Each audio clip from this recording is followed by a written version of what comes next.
Uh-huh. I'm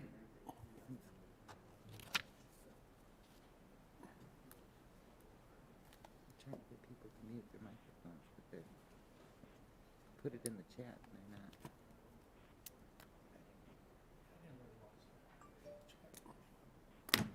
Huh? I didn't watch that. Good chat, is that what Everybody, nobody else is either. your phone on? No, your phone on. No, it's off.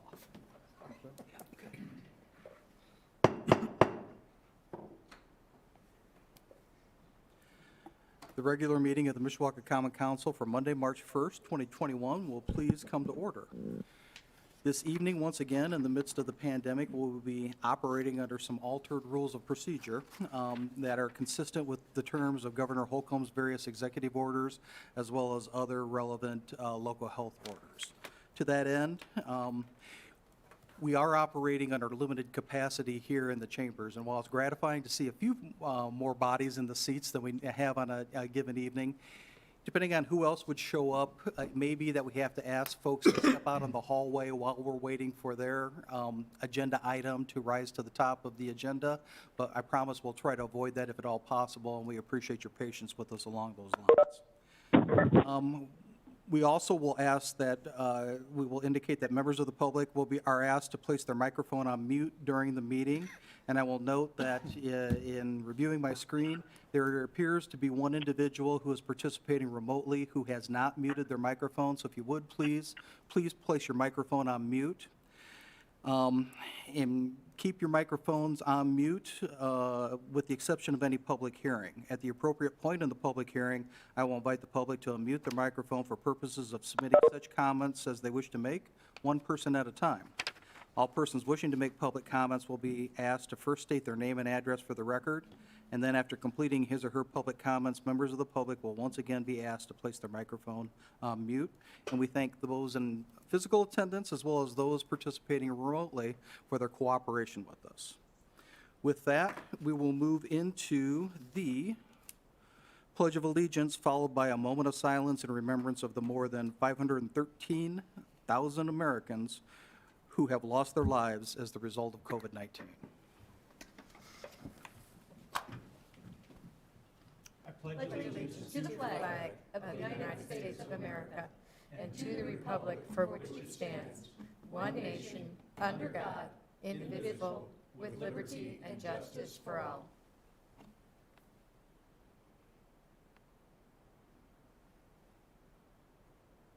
Thank you.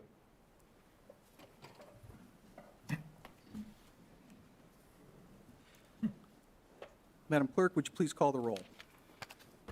Mrs. DeMade? Here. Mr. Benicki? Here. Mr. Hazen? Here. Mr. Mamalenti? Here. Mr. Emmons? Here. Mr. Belovich? Here.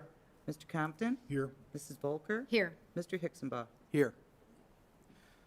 Approval of the minutes of our regular meeting of February 15th, 2021. Are there any additions or corrections? Hearing none, then the minutes will stand approved as received from the clerk's office.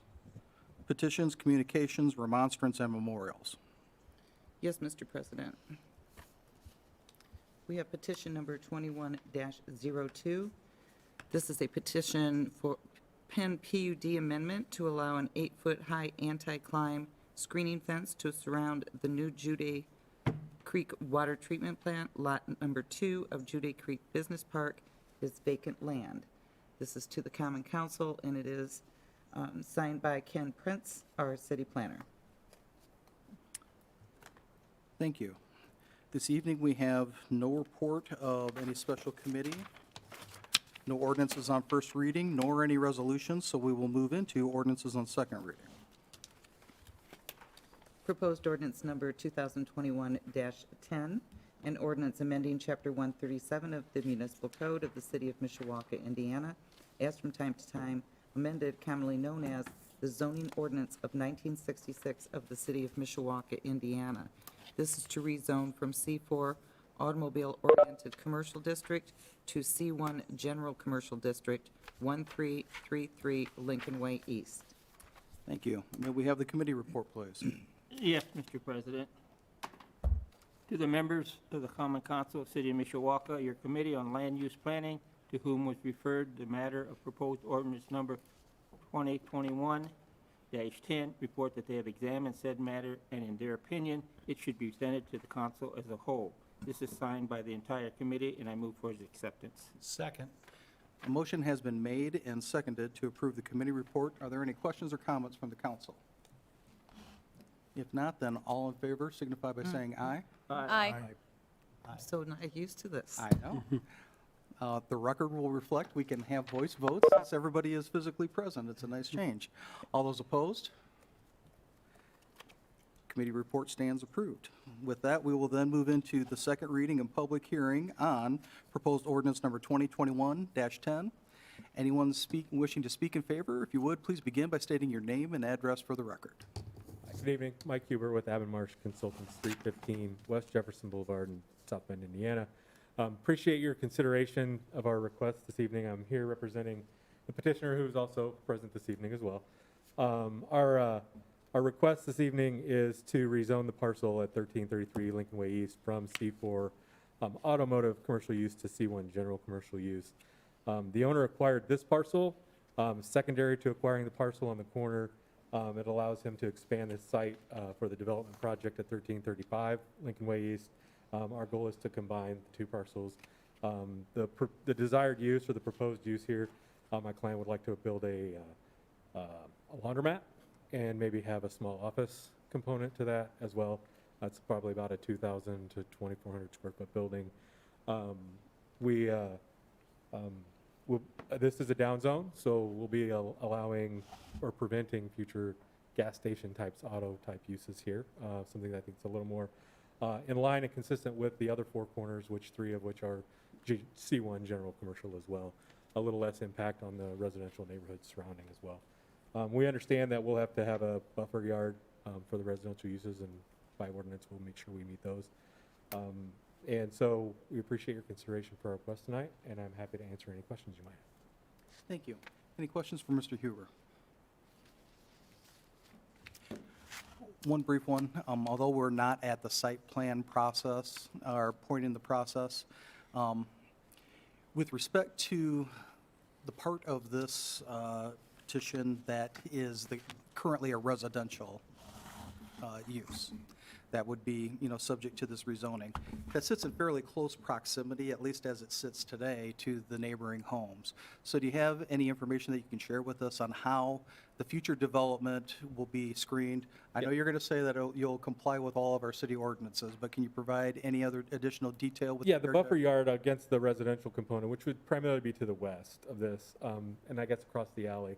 But we would be screening with fencing and trees for the buffer requirements in the ordinance. So we'll be making sure that it's a nice landscaped and fenced buffer to provide enough screening to the property, to the residential. Fantastic, thank you. Any other questions for Mr. Huber? Thank you, sir. Anyone else wishing to speak in favor of the proposed ordinance who is physically present? If you would, please come forward to the podium. Seeing no one, then we'll inquire as to anyone participating remotely who wishes to speak in favor of the proposed ordinance. If you would, please unmute your microphone and state your name and address for the record. And again, a general reminder, if you're participating remotely, if you would, please unmute your microphone until you're prepared to speak. With that, is there anyone physically present who wishes to speak in opposition to the proposed ordinance? If so, please come forward. Then, is there anyone participating remotely who wishes to speak in opposition to the proposed ordinance? Are there any council members who wish to speak? If not, then I call for the question. Question. Madam Clerk, would you please poll the council? Mrs. DeMaid, Yes. Mr. Benicki, Yes. Mr. Hazen, Yes. Mr. Mamalenti, Yes. Mr. Emmons, Yes. Mr. Belovich, Yes.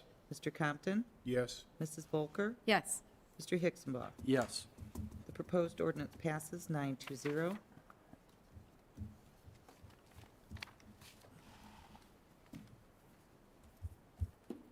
Proposed ordinance number 2021-11, an ordinance establishing the Mishawaka Redevelopment Authority. Thank you. May we have the committee report, please? Yes, Mr. President. To the members of the Common Council of the City of Mishawaka, your Committee on Land Use Planning, to whom was referred the matter of proposed ordinance number 2021-11, report that they have examined said matter and that their opinion, it should be adopted. This is signed by the entire committee, and I move for its acceptance. Second. Thank you. A motion has been made and seconded to approve the committee report. Any questions or further discussion on the part of the council? If not, then all those in favor signify by saying aye. Aye. Opposed? We will then move into the second reading and public hearing on proposed ordinance number 2021-11. Anyone wishing to speak in favor, if you would, please come forward. Good evening, Mr. President, members of the council, Ken Prince, City Planner. Tonight, I just want to take a step back before we proceed with the presentation of the resolution. As you recall from early last summer, Mayor Wood directed us as staff to prepare a three-tiered approach to the recovery from COVID. The first step of that process was the immediate allocation of special funding that we received from state and federal government regarding our subrecipients, basically funding programs such as Real Services, the Mishawaka Food Pantry, Boys and Girls Club, all to support our social safety net from the impacts of COVID. The next tier, or the next leg of the stool, was our small business loan program. So although we only had moderate success with the loan program, that was a $10,000 loan that could be obtained at zero interest and no payments for 6 months to allow small businesses who had an immediate impact to have a way to stay in business, essentially.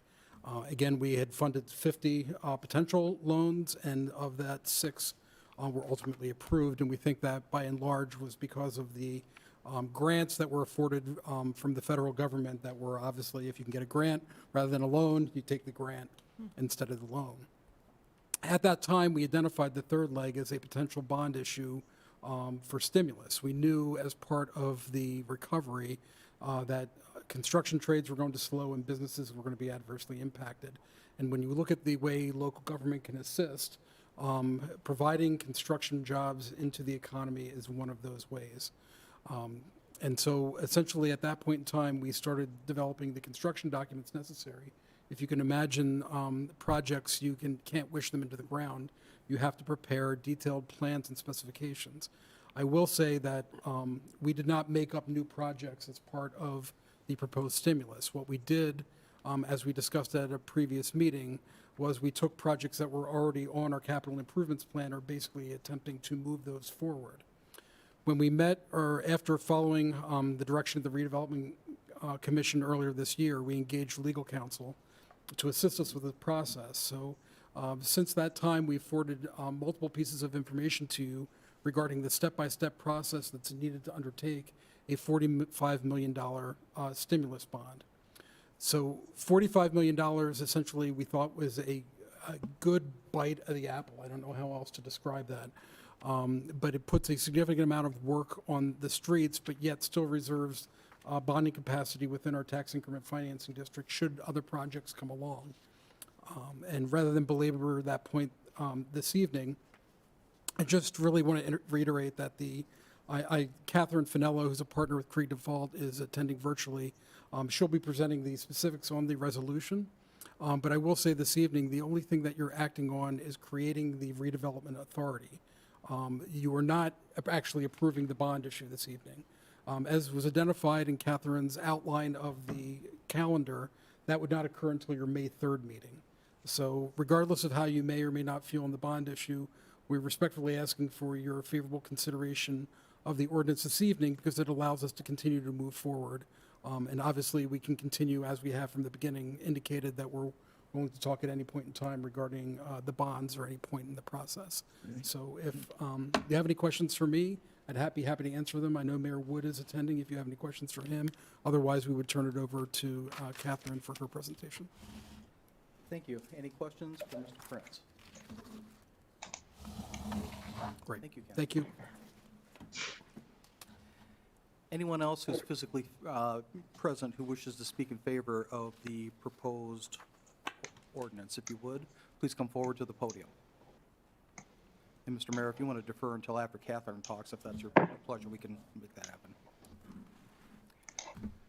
With that, then, anyone participating remotely who wishes to speak in favor of the proposed ordinance, if you would, please unmute your microphone.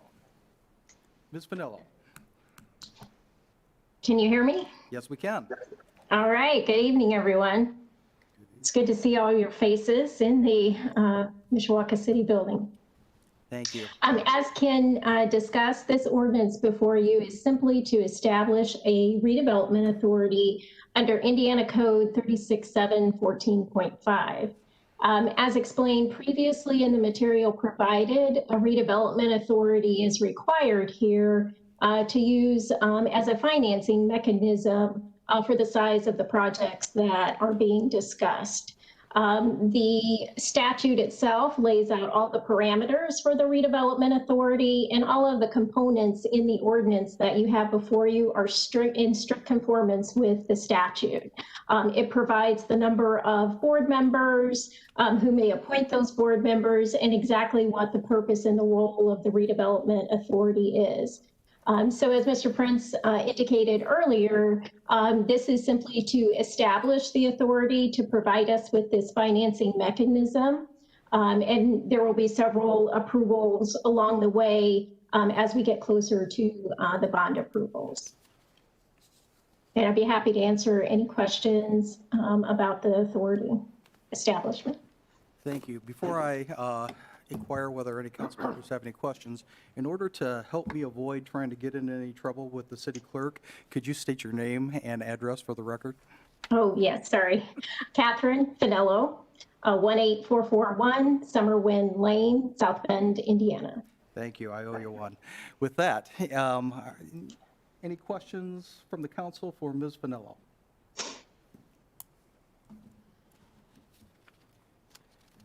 Ms. Finella, I have a few. First of all, I appreciate all the work that you and your firm have done on this.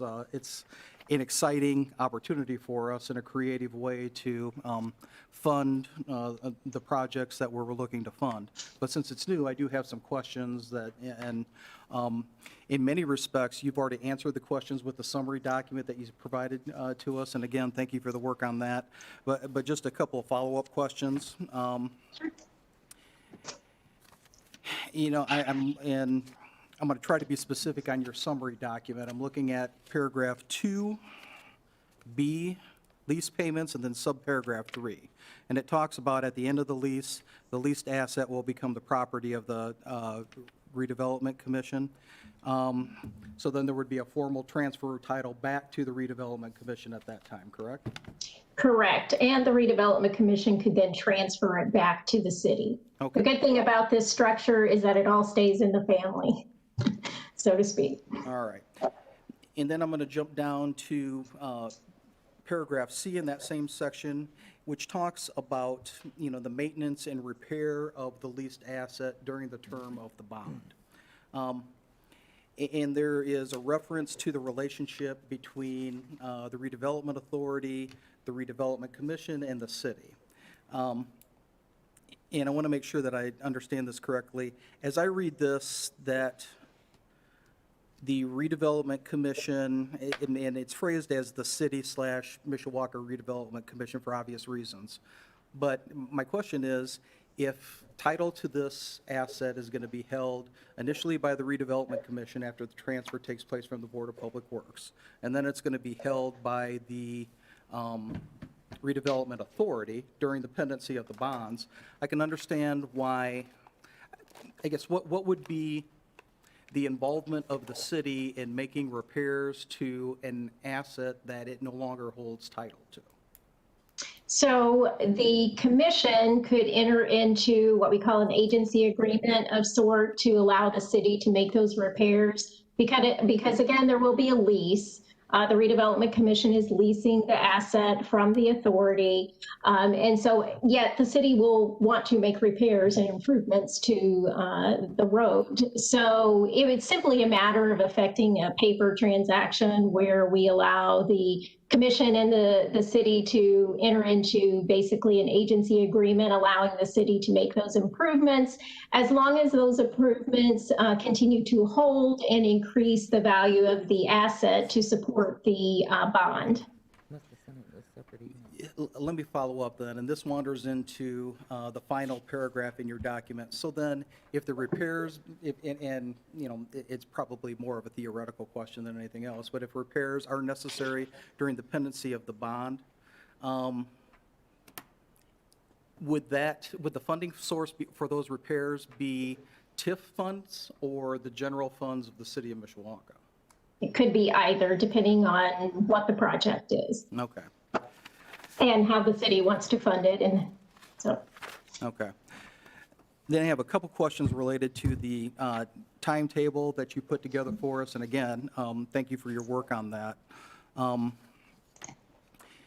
With regard to, and this wanders into other areas of the documents as well, but there's a reference to the organizational meeting of the RDA and in other portions of the documentation. It makes reference to the fact that the appointees to the RDA are mayoral appointees pursuant to the relevant statute.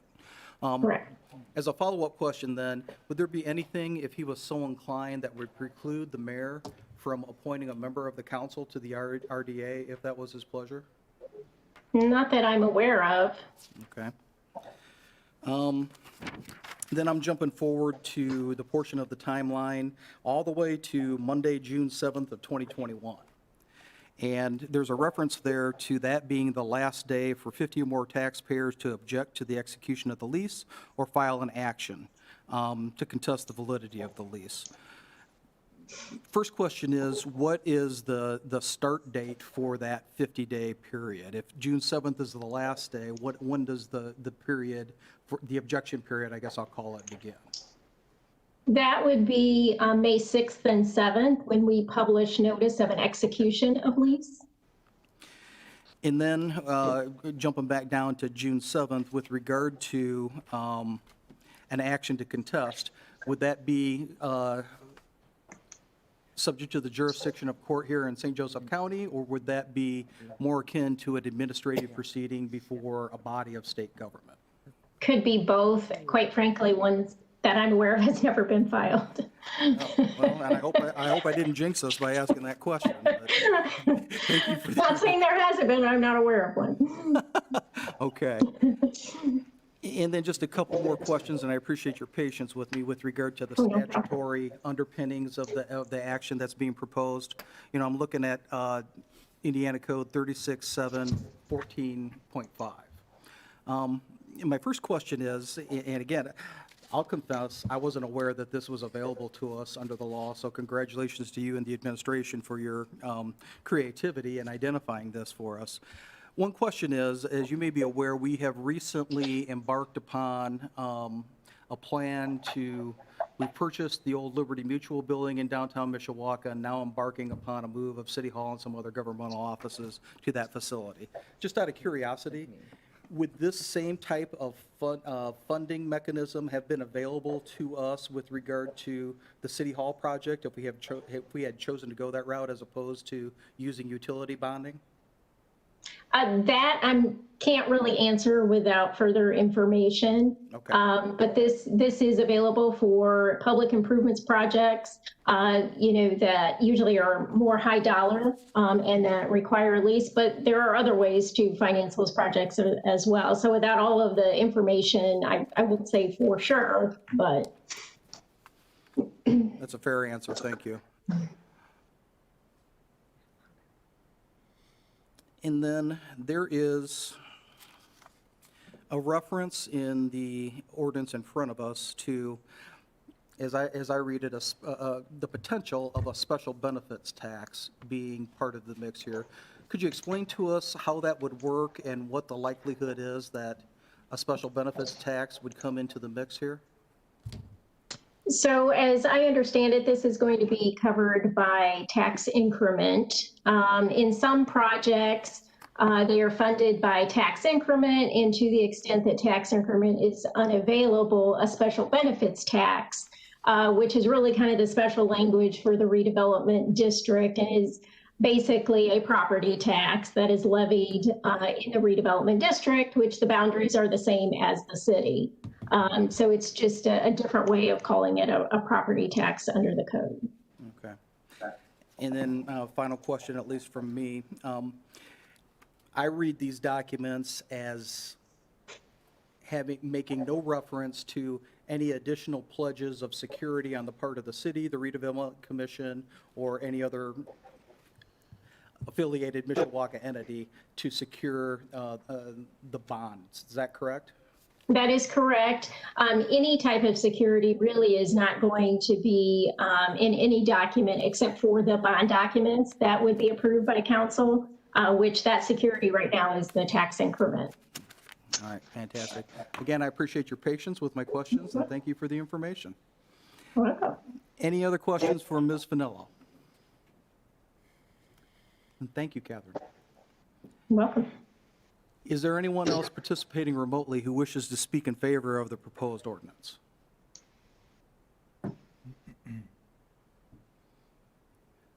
Then, Mr. Mayor, did you want to say a few words?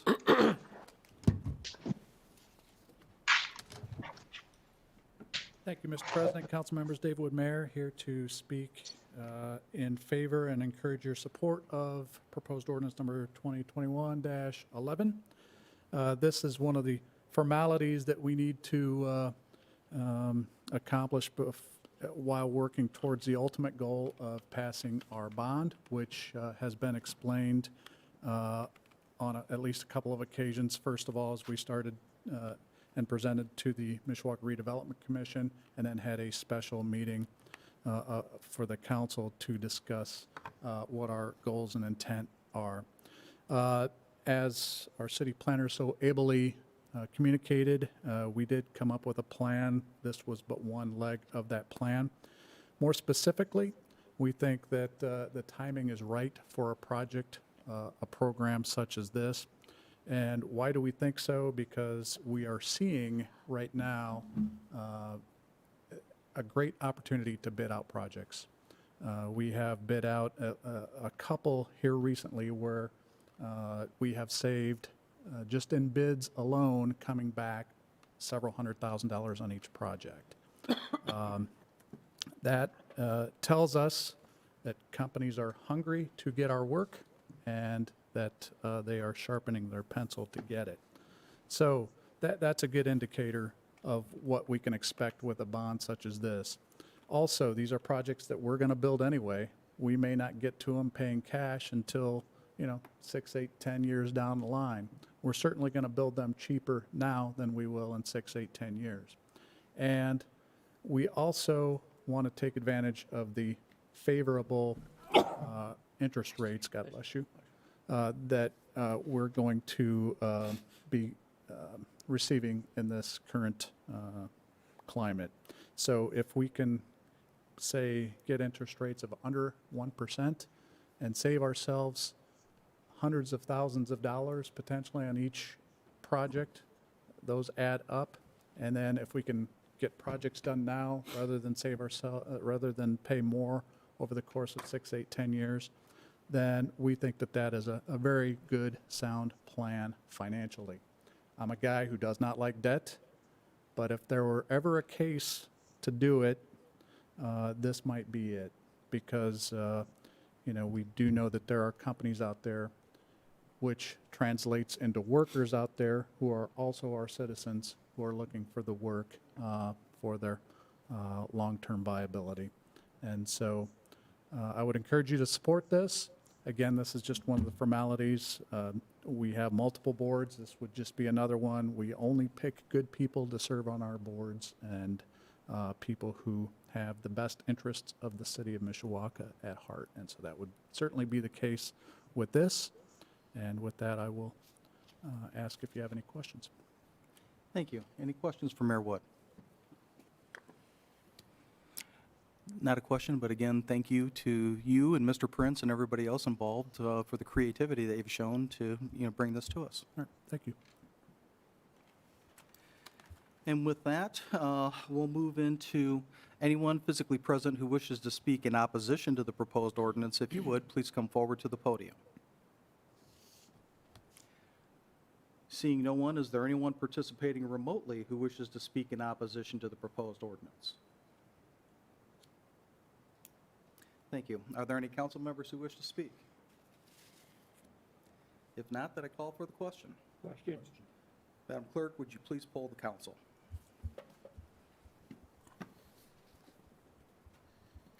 Mrs. DeMade? Yes. Mr. Beninky? Yes. Mr. Hazen? Yes. Mr. Mamalenti? Yes.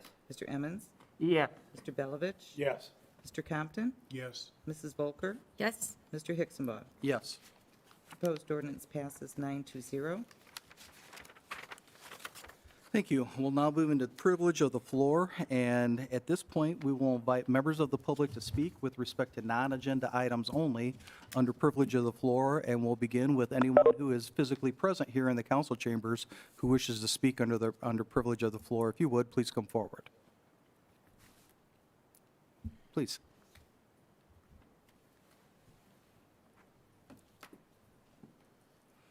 If you would, begin by stating your name and address for the record. Gina Przewski at 519 West Edgar Avenue, Mishawaka.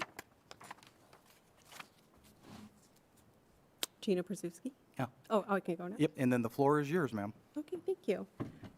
My name is Gina, and I moved from Michigan bought a home here about 4 years ago, so I'm new to the area. And I was wondering if we could do a town hall or a council meeting with the mayor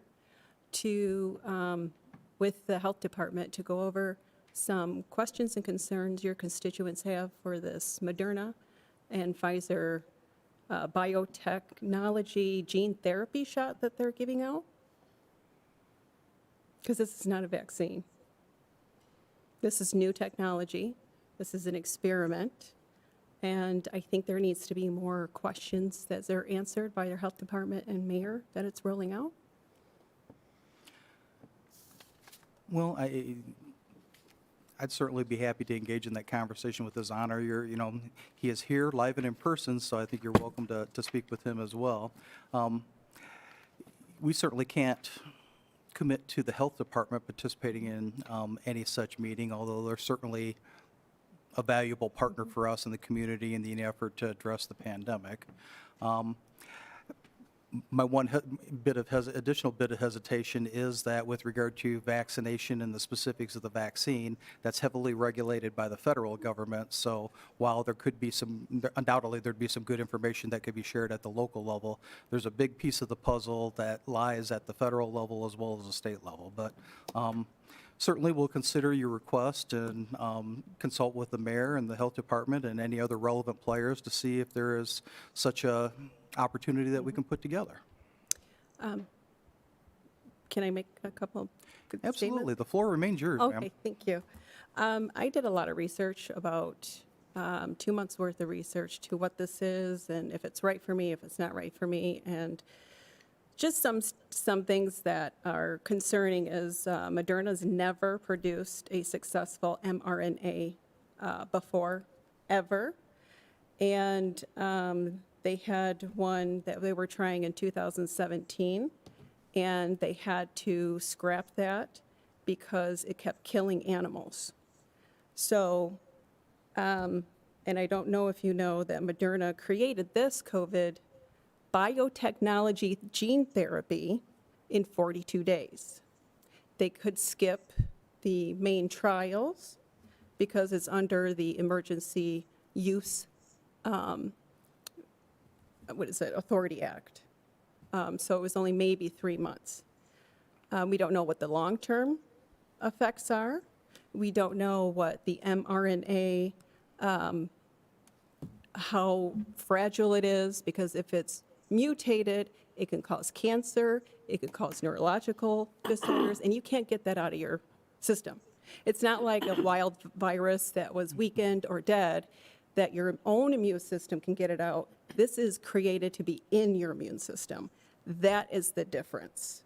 That makes a lot of people hesitant, and we need to start really having this dialogue. And the concern is that there is tons of HR bills coming out of our federal government and other state governments about vaccinate, this is HR 2527, Vaccinate All Children Act in 2019. Then we have HR 666, this is COVID testing, reaching contact everyone with mobile units in support of quarantine, FEMA centers. There's a lot that's coming down, and we are not being, I think, vigilant in really getting some, logical questions, using our critical thinking on what is going on. And I think because this is all new, this is experimental, things been rushed, things are upside down. I think a lot of things are going a little too fast, and a lot of laws that are very uncomfortable to forcing getting things done. And like Washington, D.C., they passed, the city district passed a law, Act 23532. And ma'am, I'm going to interrupt you. When we start to talk about other municipalities, Washington, D.C., and the laws that they've enacted, I'm sure you can understand that's a little bit outside of the scope of a local municipal governmental Yeah. entity in Mishawaka to address. But I think it's relevant. Well, and I certainly appreciate your passion for this issue and the research that you've done. My suggestion would be that it undoubtedly would be more valuable to us if you had documents that you wanted to submit to the clerk's office. The clerk is really good about making copies and distributing to us, and we'd be happy to review them. And then if there's going to be some follow-up conversation, it would make more sense to me to defer on the information that you're sharing until the proper time. Right, but this is relevant because of what the federal government states for all children. And it says I understand, but we- 11-year-olds can make their own decisions, and this was a city, so we're a city as well. And so that makes me concerned that other principalities could do the same thing. That's why it's relevant. And again, I appreciate your passion, although It's concerned. there are, and concern, but there are, again, those various bodies of government that we have no control over, quite frankly, who are involved in this. And ultimately, it is a voluntary vaccination system that's in place right now. So while, certainly, I think I could speak on behalf of my colleagues, we'll be happy to consider any information that you have.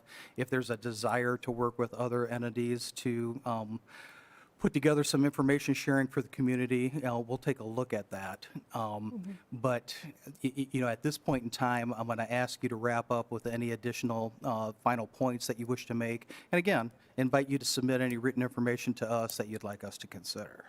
Okay, and yeah, because this is under the Emergency Act, so it's not mandatory. So we need to be proactive and find out when it is going to be mandatory, because it is. Are we going to legislate like prophylactics or other alternatives other than doing a gene therapy that a lot are not going to take Okay, at this time?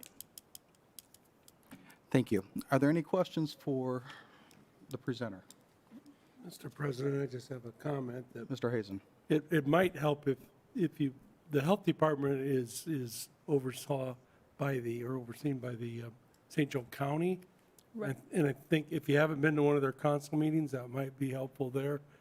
And I think you more or less just want to get the information out, and we can try to do that. I can meet with you after the meeting if you want to stick around and give you a few names of people downstate and that too that might want to talk. But like President Hicksball said, it's kind of, I understand what you're trying to do is say, we're not going to vote on it. I mean, and if it did, it would be publicized.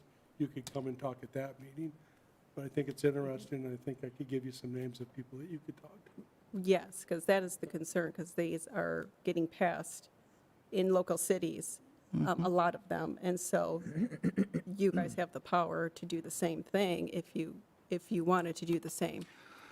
Oh, I might question that as a matter of law, but I can tell you definitively that we have not received any such proposal, nor would I believe that we would entertain it. But in any event, I think Mr. Hazen's suggestion is a good one. There is, at the local level, that entire additional layer of government that lies at the county level that really directly oversees the day-to-day work of the health department. We work with them, but they report to the county council and the Board of Commissioners. So, again, any written information you want to share with us, we'll be happy to consider. We'll be happy to help put you in touch with any of those entities who might be able to also chime in on the concerns that you have. But unless there are any other questions, we appreciate your time and the information that you've shared with us this evening. Thank you. very much.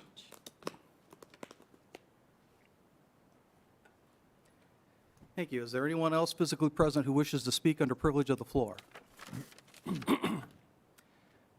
Then is there anyone participating remotely who wishes to speak under privilege of the floor?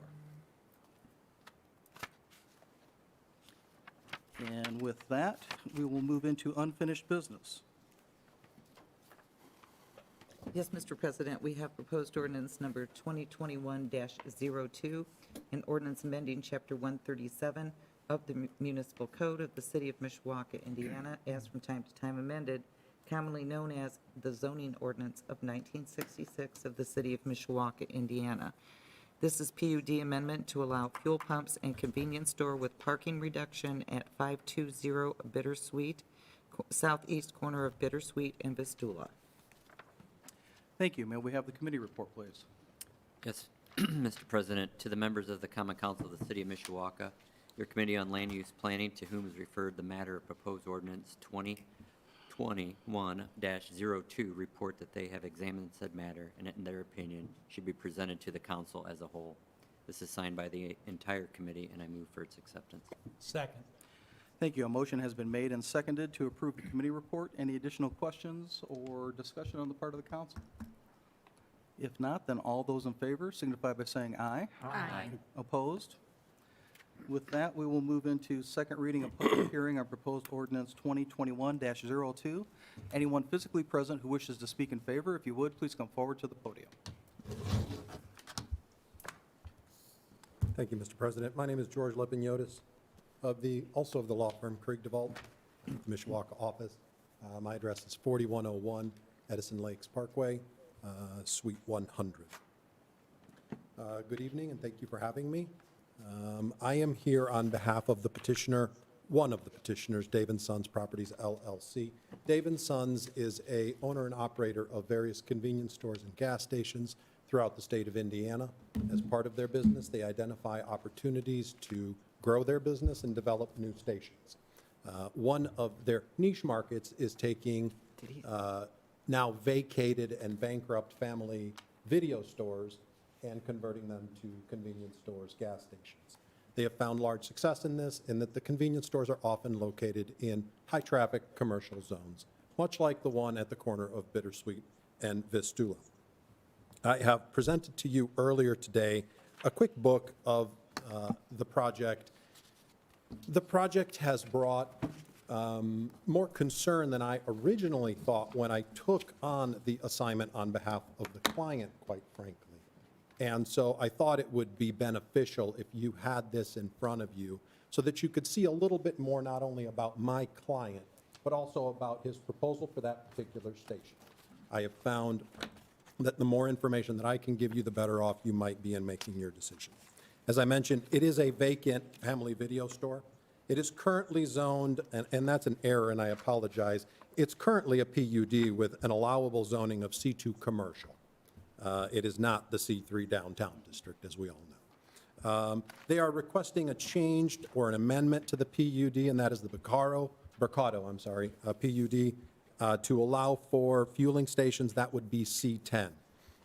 The only variance from the C10 request is a change in parking. Again, it says 4 less spaces there, but I don't believe that's correct. I believe it's more than 4 spaces that is lower than the C10 requirement. However, it's a little bit difficult to calculate parking spaces because there is some shared use spaces in that PUD. There's a common drive and such, and some parking on both sides of the drive. The staff report was favorable in this, as I mentioned to the Planning Commission. As a matter of fact, there really were very few concerns on the staff comments of the staff report.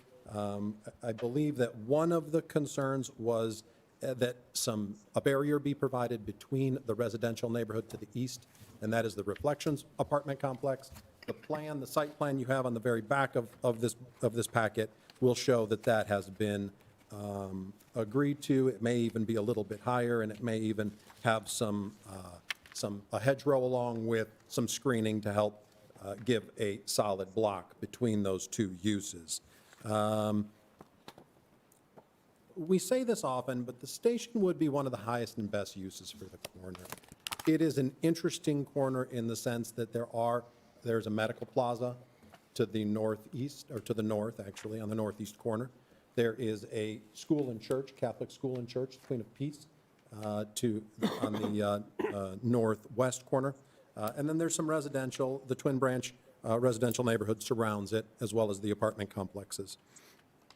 We don't anticipate that this would be a destination gas station. There's nothing about it that would bring someone from far away. It would truly be designed to serve the neighborhood and the needs of the residents in that neighborhood. I've put down here state-of-the-art environmental and fuel delivery systems, an experienced, stable owner. They own approximately 50 BP and Shell stations throughout Indiana. Their operations also go into Illinois and Kentucky. If you turn the page into Section B, it tells you a little bit more about Mr. Paul Singh. He is with us today on the phone, as is Jeff Ballard from Dan Charner. But as I mentioned, this is not a new thing to them. Under subsection C of my proposal, you'll see this will be a nationally branded fueling station. This is not something, my client is very adamant that his stations are very well lit. They're nice places to be at. They're very recognizable.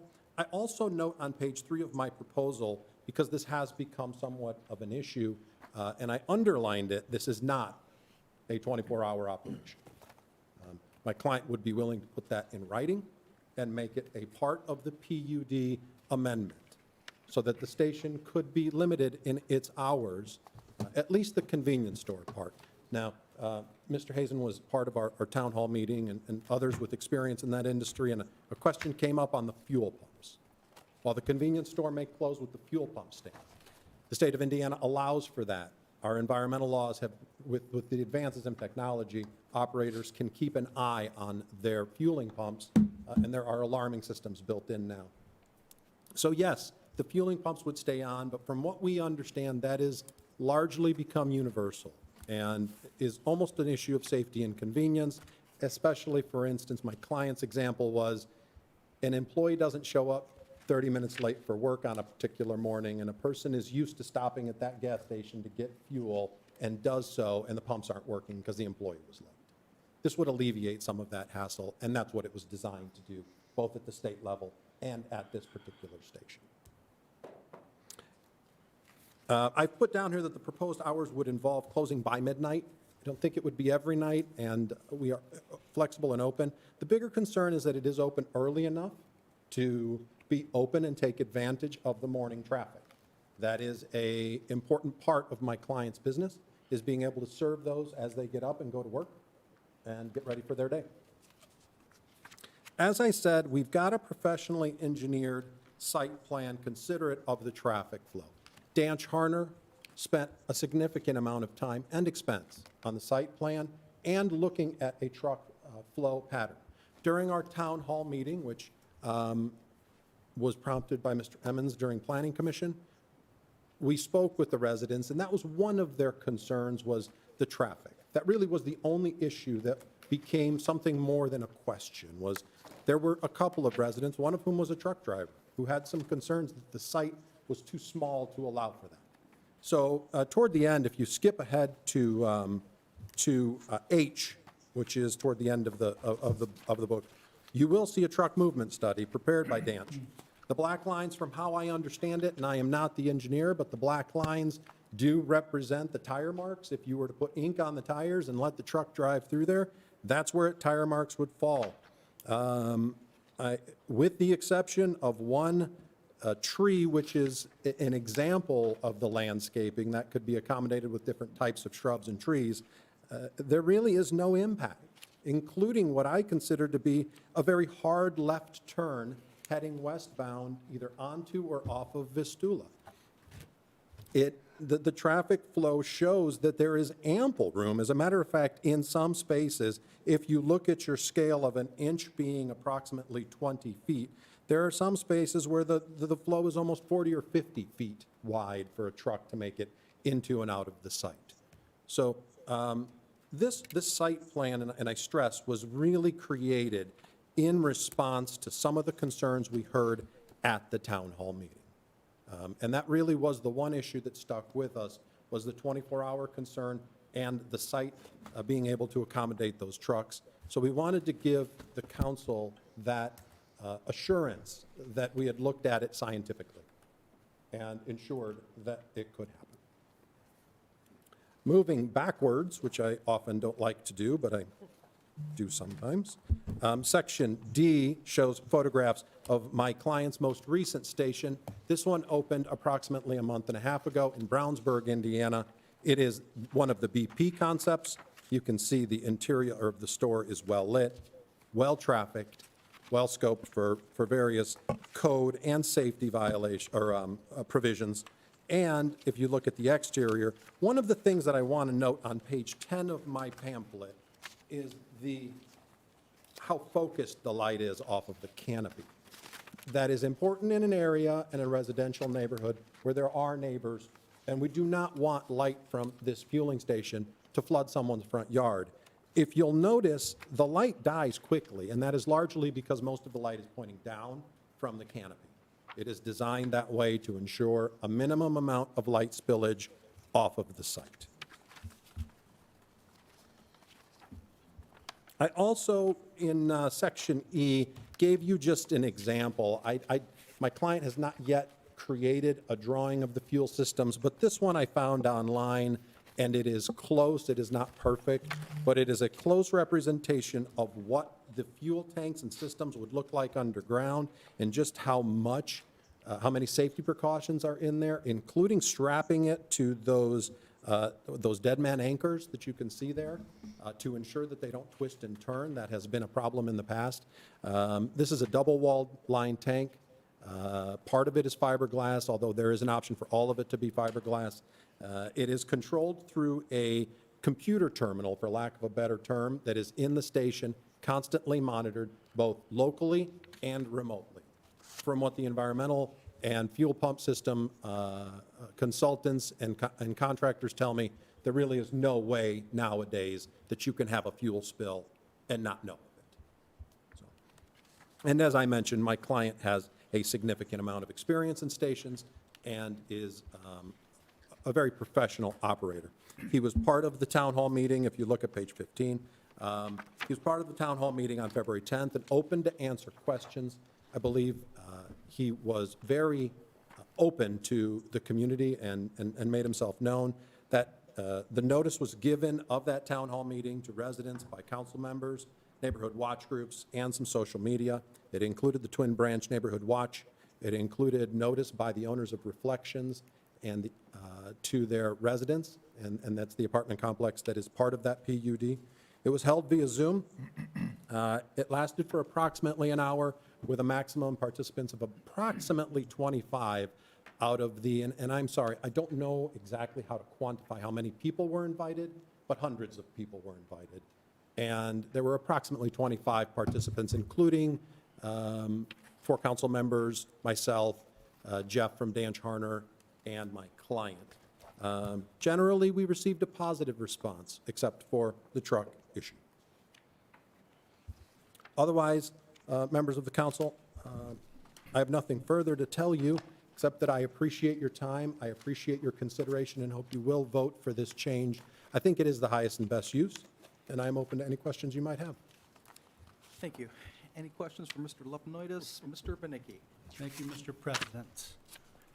Sir, I got a couple questions. One is lighting. Yes. I own a house right next to a station that was just rebuilt. Okay. They put in brand-new canopy lights. The lights are perfect.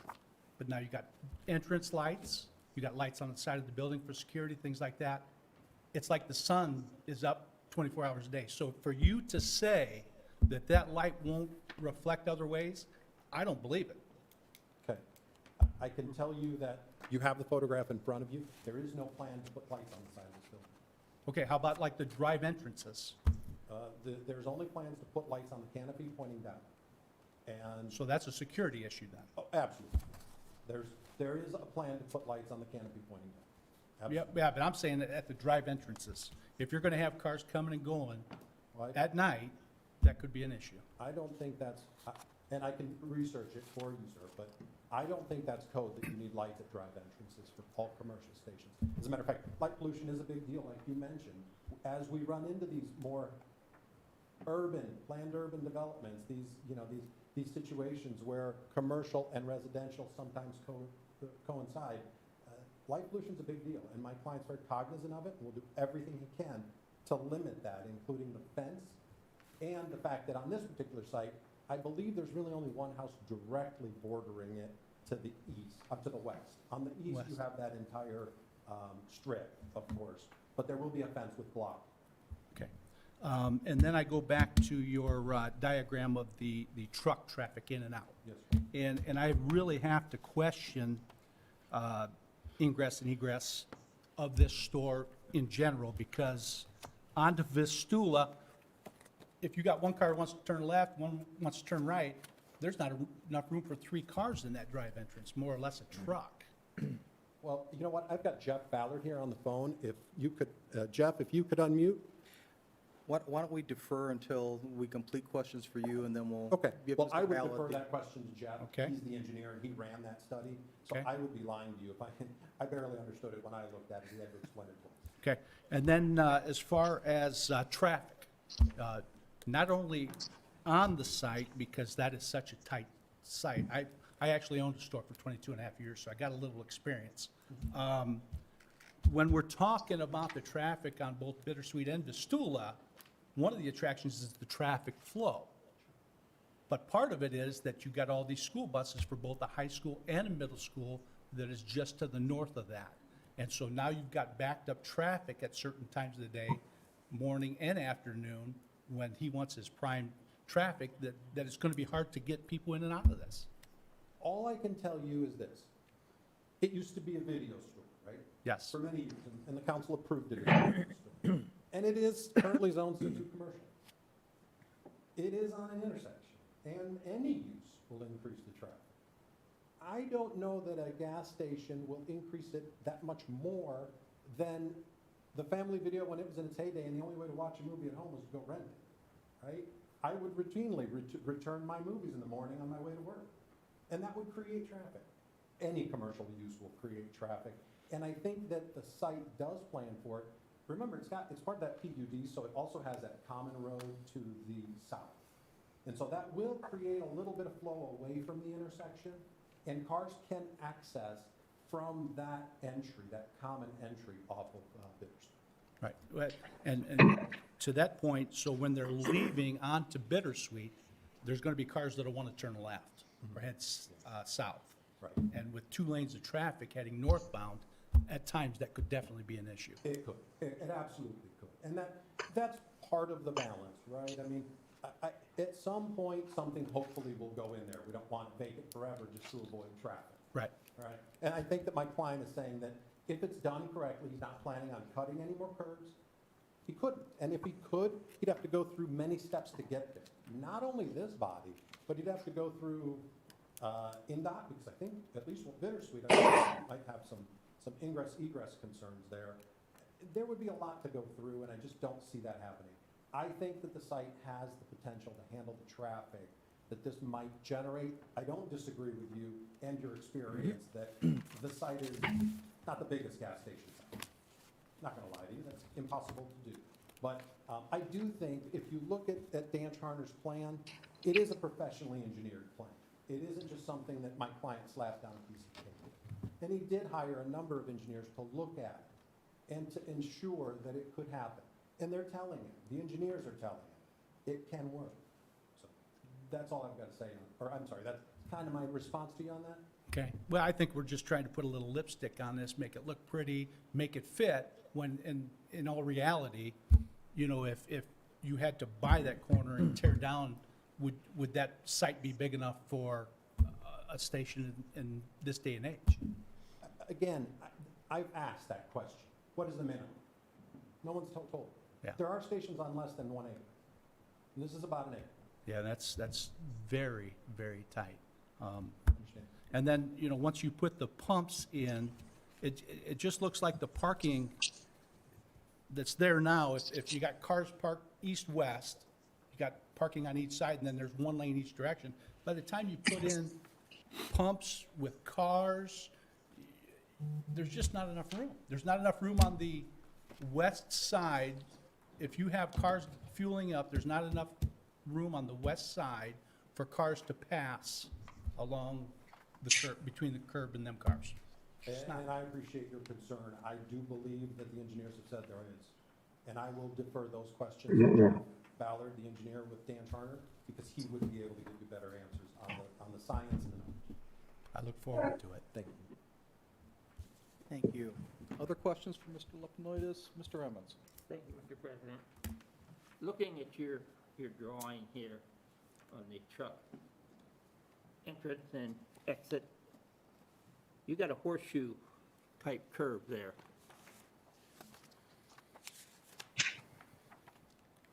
When you exit onto Vistula. Yeah. What is that dimension between the parking and your trees, your landscaping, and what is that distance? Well, the scale of the drawing is 1 inch to 20 feet. So it's at least 20 feet right there, I would guess. And again, Jeff Ballard would be able to answer a little bit more detail. So you're saying you've got 20 feet between here and here? I can't see that, sir. Okay, well, you say the tire marks and everything. Yep. From where you have the cars and that, you say from this point right here to this point here is 20 feet. I would guess that's about an inch, yes. Okay. And then what are they saying here, when you make this curve, this horseshoe, what is the distance space here? And again, I'm sorry, but on From the Vistula? tire tracks to the tire tracks. Well, maybe an The inch and reason a I'm half? asking that is knowing and being in the transportation business for 20-some years, you get a 60-foot, 65-foot tractor trailer, that's tough to make a horseshoe turn like that. Jeff Ballard will be able to tell you what type of truck he considered. Well, I mean, you take a fueling truck, a gas truck, with the cab, most of them are cab over, and the length of it are usually 40 foot, so you take another 10 feet, you know, you got 50 feet. My client has mentioned that there are a couple of fuel delivery services that he utilizes, and that they do have specialty trucks for smaller sites. So my client does operate more than 50 sites in Indianapolis. Well, I'm just asking here, just, you know, being in the trucking industry, to make a horseshoe turn like that, It could be it's tough. almost impossible. Sure. I wouldn't say Without impossible. jackknifing your trailer. I think the drawing shows that it's possible, and the engineering shows it's possible. We have to trust in the numbers, right? Well, I'm just saying is, being experienced in the trucking business, you know, that's a tight turn, very tight turn. Oh, I'm sure it is, yeah. There's no question that it's a tight turn. And I don't want to discredit that. But what I'm asking is it so tight that you need to say no? Is that fair? Is it fair that it's that tight? That it's that tight that we should scrap the project? And I think that the engineering study shows you that it's not. And I think when Jeff Ballard takes his turn here, Greg, he will explain to you that the science says it's not tight enough to be impossible. And it's not tight enough to scrap someone's project over that concern that it might be tight. I also will say this, truck drivers are professionals. And I lived in Chicago for a couple of years when I was in law school, and across from me was a truck depot, because I lived in a place where rent was cheap, near the truck depot. And I watched these truckers do amazing things. I'm not telling you they have to do amazing things. I'm just telling you that I would hope that if the engineers say it can be done and the road shows that it can be done, and there is currently a restaurant on site, there was a family video on site, they got deliveries. The restaurant gets trucks that deliver food, probably large ones for a Little Caesars and a franchise. They get in and out of there just fine. We've not had a plethora of calls on trucks clogging up Vistula delivering pizza dough. So that site is there. This isn't a new development, and we are very aware of its traffic pattern when the engineering was done. You know, I'm not going to dispute you, but I doubt at the family video that they had 60-foot trailers in there. Fair enough. Fair enough. I would agree with that.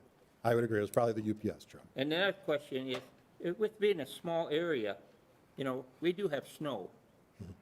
And when they start piling that snow up, that's going to affect your turn and that of your tractors and trailers coming in there. And I think my client is cognizant of I'm that. just asking that question. Sure. I think my client is cognizant of that and will admit that he is going to have to be more vigilant about this site, right? If it were a larger site, it could hold more errors. But with this site, I think he's going to have to be vigilant about making sure that he moves the snow, takes it where it needs to go, dumps it. There are solutions for it. But I agree with your concern, and so my client is very aware of it. Thank you. Thank you. Other questions from the council? Mrs. DeMade. Thank you, Mr. President. Can you tell me how many employees you anticipate being hired at this facility, both full-time and part-time? I can't tell you that number just yet because the drawings haven't finished, but I would assume that it will be like anything, dependent on the hour shift. We know it'll only be 2 shifts or maybe 3, but I can't give you an exact number, nor has my client gotten to that point in the planning, so I'm sorry. Okay, thank you. Mr. Lepinoidis, I have heard from our clerk that those who are participating remotely are having a little bit of difficulty hearing you when you turn to address people off to either side. And I know Sure. it's an awkward situation, but if you can try to stay in. As I close- will. Thank you very much, sir. Mr. Mamolenti. Thank you, Mr. President. Thank you, Mr. Lipnoidis. First and foremost, thank you very much for your time jumping on that Zoom call. Thank you. I know it was beneficial for myself, other council members, and the residents of Twin Branch to hear that information, to speak, hear directly from the business owner, potential business owner. So again, I want to start off with saying thank you for that. Question that I have regarding the canopy lights, I know the convenience store will not be open 24 hours, but the fuel may be. Will the canopy lights remain on throughout the evening? A few of them. A few of them. But lesser than the full amount of them. And there are some regulations in that on how many are left on and what the lumens have to be in order to allow, I believe. Again, Jeff Ballard can speak a little bit more to that, I believe, but many of them will be turned off. Sure, okay. And just to reiterate, not that that horse is still breathing or not, but to beat that thing again, I want to revisit the truck traffic. And I know that it can be done based on design, and I do trust the engineers. The one thing that I think that it may be missing is the human error, the human operator. Sure. I know this panel surprisingly has more experience in the trucking industry than I thought this had, including myself, which manage a fleet of trucks as well, semis. And so I reached out to some convenience store owners, gas station owners, truck drivers, et cetera, and asked them to do me a favor and drive by this location. Every single truck driver said, man, that would be a tough one. Okay. And I get that. Like, as I mentioned, Mr. Ballard and his firm, I trust that on design that this looks like it would work. But again, and I know this situation will get better, but truck drivers are in high demand at this point. Sure. So they're passing the exams, but some cases they're getting put on the road with not many hours. And so that's my point being, human error, this does not take into account, in my opinion. So I just wanted to make that point as well, and to ask questions about the canopy lights, and more importantly, thank you for your time on the Zoom call. Thank you. Thank you for helping us with the Zoom call. You took care of the technology, was a big part of that call, so thank you. If I may address your point. Sure. I do want to say, there aren't only 2 options for this site. It is not don't approve a gas station, or I'm sorry, approve a gas station or shut it down and fence it off, right? It is still C2 commercial. Someone can still come in there and put something in by right without coming to this board, without doing everything my client has done, and just do it. And that can involve big semi-trucks. There are many commercial businesses that get deliveries by their semi-trucks. And I just want to say that I respect what you did, and I understand it, and I do. I understand that the site isn't perfect, but the site was built that way. That is what it was built to handle C2. And I don't think it was built just to handle a video store. And I want to be concerned, I want to be cognizant of that. I also want to be cognizant of the fact that a gas station isn't exactly a truck depot. I mean, the fuel doesn't come, and maybe someone with more experience, Mr. Hazen, would be able to speak to it. I don't think the fuel comes daily, twice a day. Maybe during peak hours, I don't know that, but I don't think so. My local gas station, I don't see the trucks there every day. So we are talking about somewhat of a controllable situation. My client has said that he would request later hour deliveries of his fuel, off-hour deliveries of his fuel. Again, that's always open to adjustment with real-world factors. But my client is adamant that if he requests a small truck, that a small truck show up. And if it doesn't show up, he'll switch vendors. My client is adamant that he will be cognizant of the truck traffic. And because it has been such an issue as we sit here today, he would be foolish not to be, right? Because if it doesn't work, then he's the one that looks as if he was not ready or prepared. So you can trust in that, at least I hope, that it would work, or at least he would be cognizant of the issue. Thank you, Mr. President. Just quick follow-up that I had forgotten. Does your client own or operate any convenience stores without gas stations, without gas station pumps? I do not believe so. Okay. I do not believe so. I believe they're all fueling station convenience stores. So if this were to fail, he wouldn't go on with the convenience store only and just scrap in your opinion? I've not asked him that. I've tried to keep it positive and say, but I don't think so. But please don't hold me to that. I would need to discuss that. No problem. Thank you. Thank you. Thank you. Other questions from the council? Mr. President? Oh, Mr. Emmons. Yeah, just one follow-up. Where does the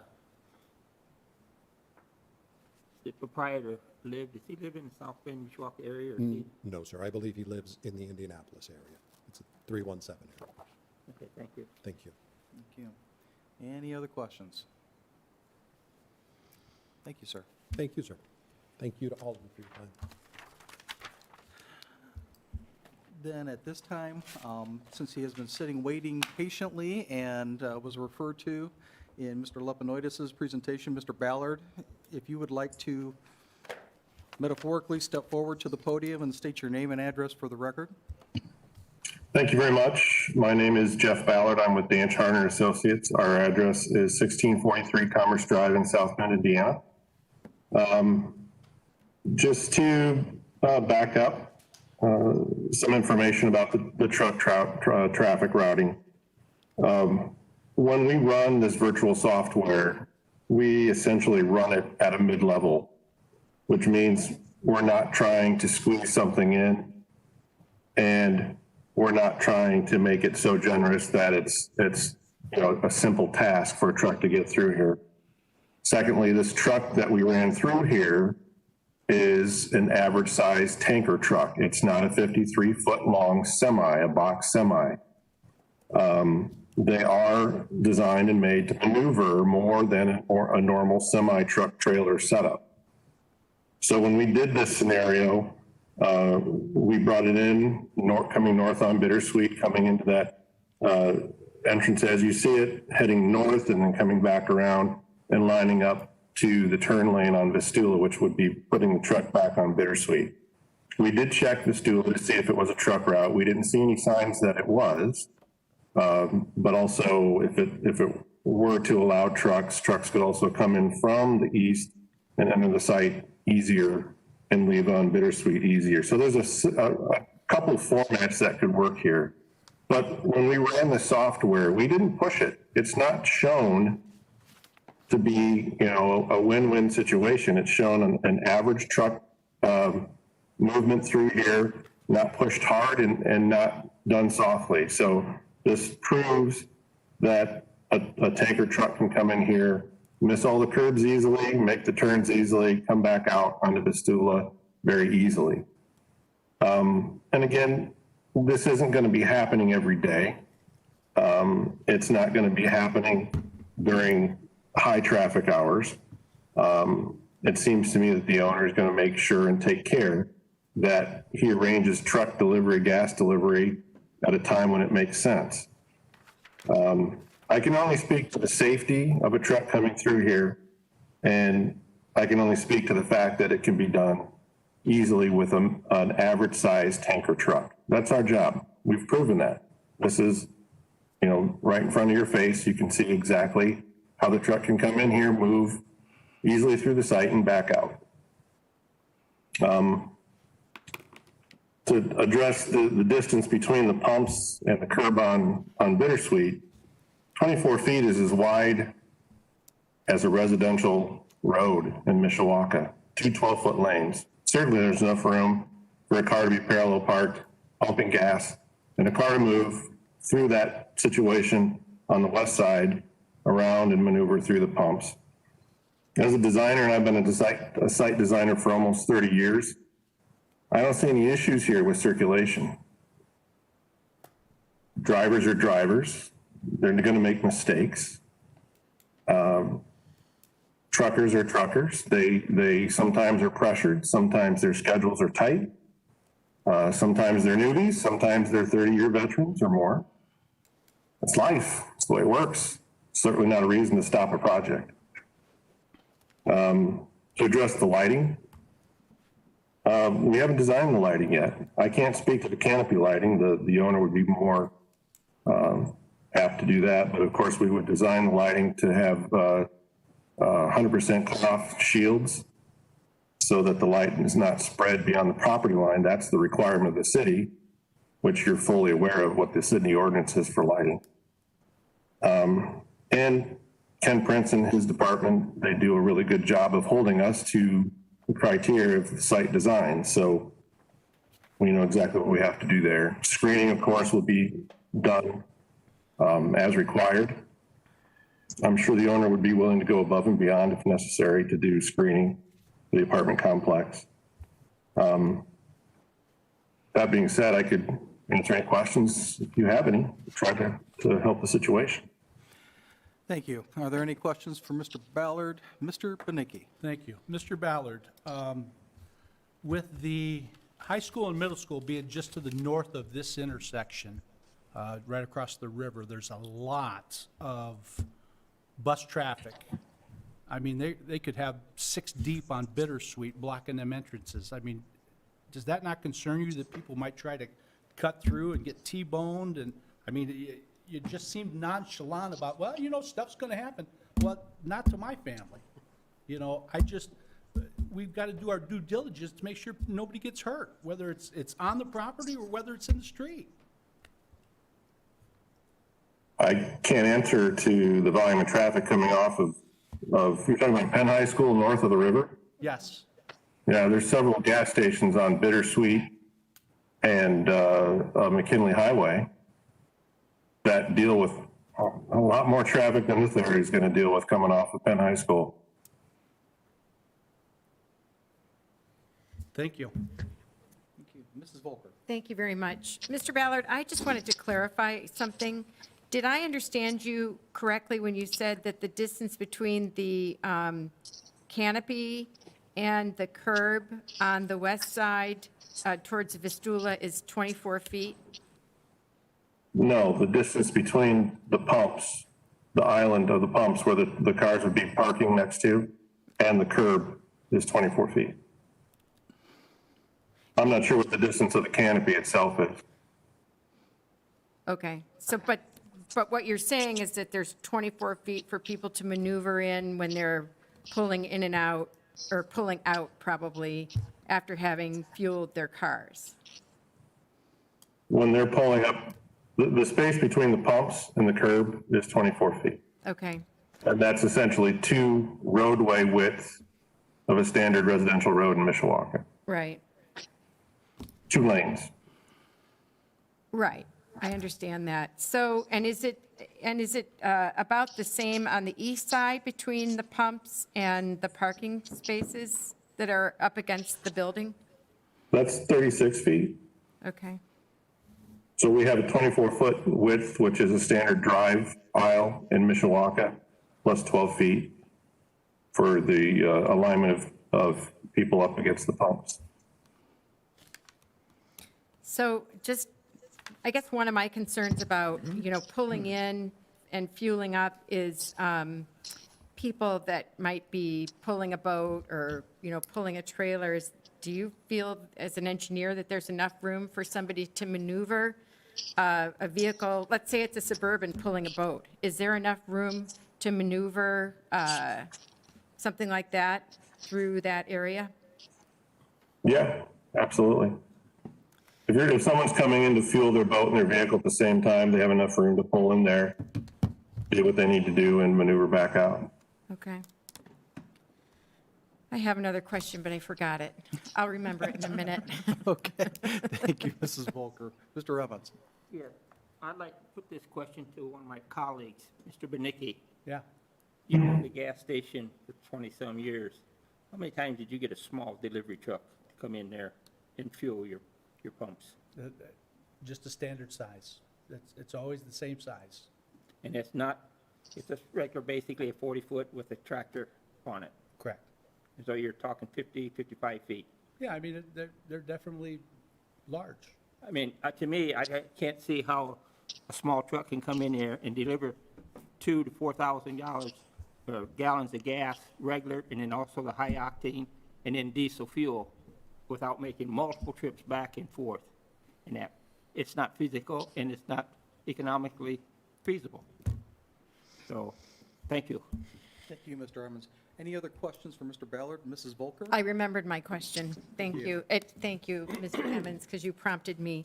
My other question, Mr. Ballard, is where would the fuel truck go to fill the tanks, and would the fuel truck be blocking traffic during that time?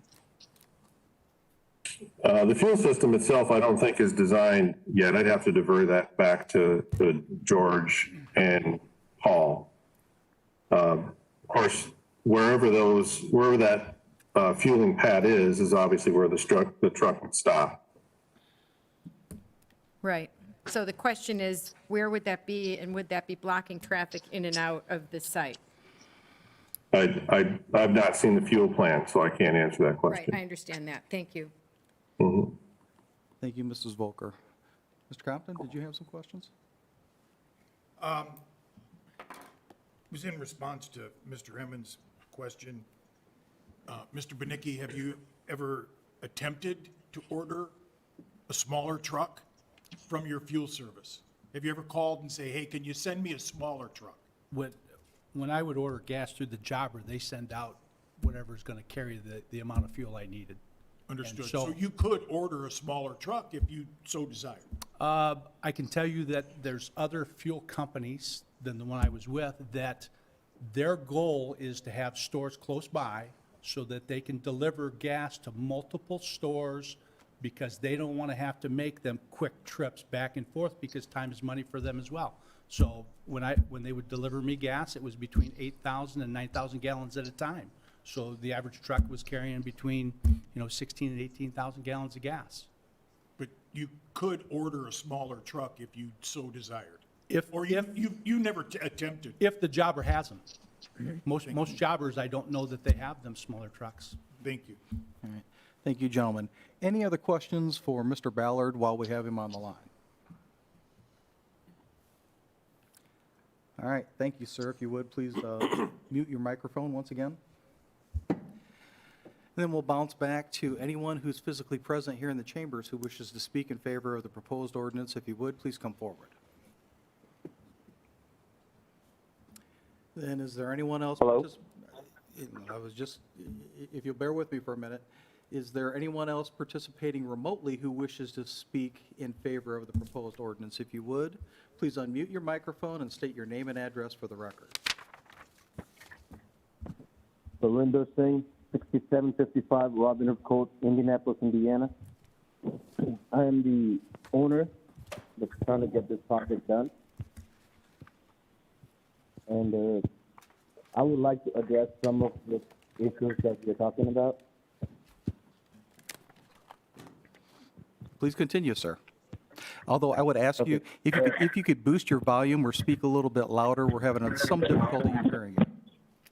Can you guys hear me better now? That is much better, thank you. Okay. First of all, a few of the things that I was listening to and kind of feel like I can probably answer them or relate to similar projects and stuff like that.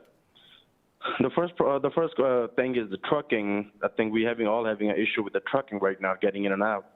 As we speak, there is currently a Little Caesar franchise right now, right next to us. They get a delivery twice a week on a semi-truck, a full semi-truck. Without any problems, they're getting in and out. And that's what I think we are.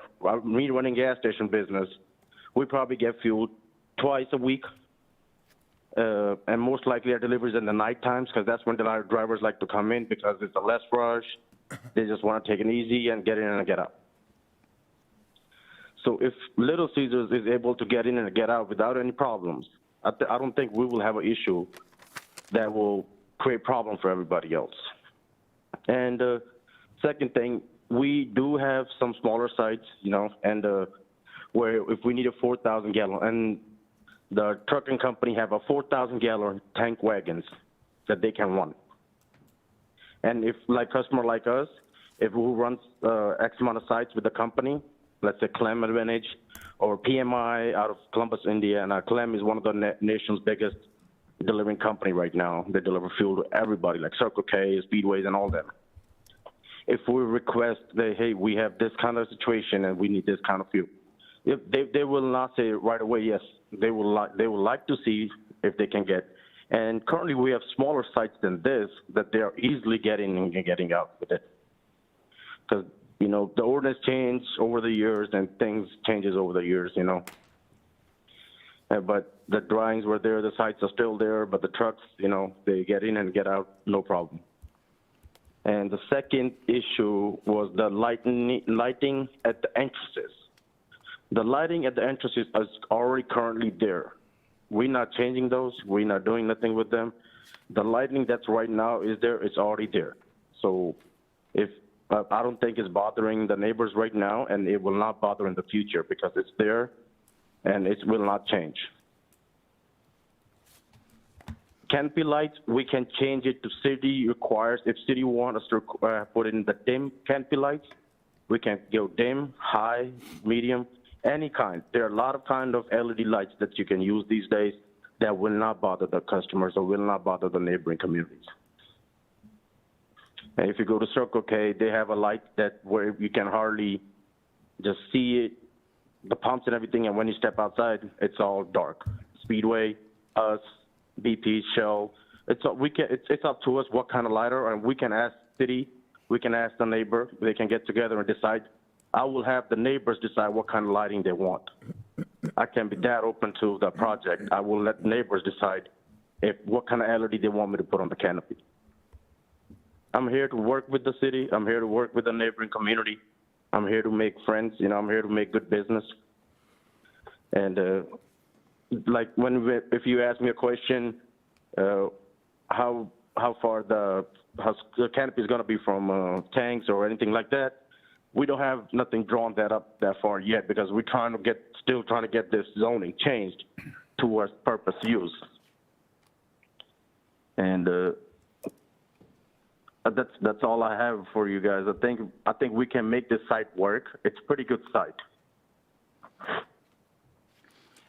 And like my attorney said, we can give you something in writing, the hours of operation, that we will close at a certain time, we will open at a certain time.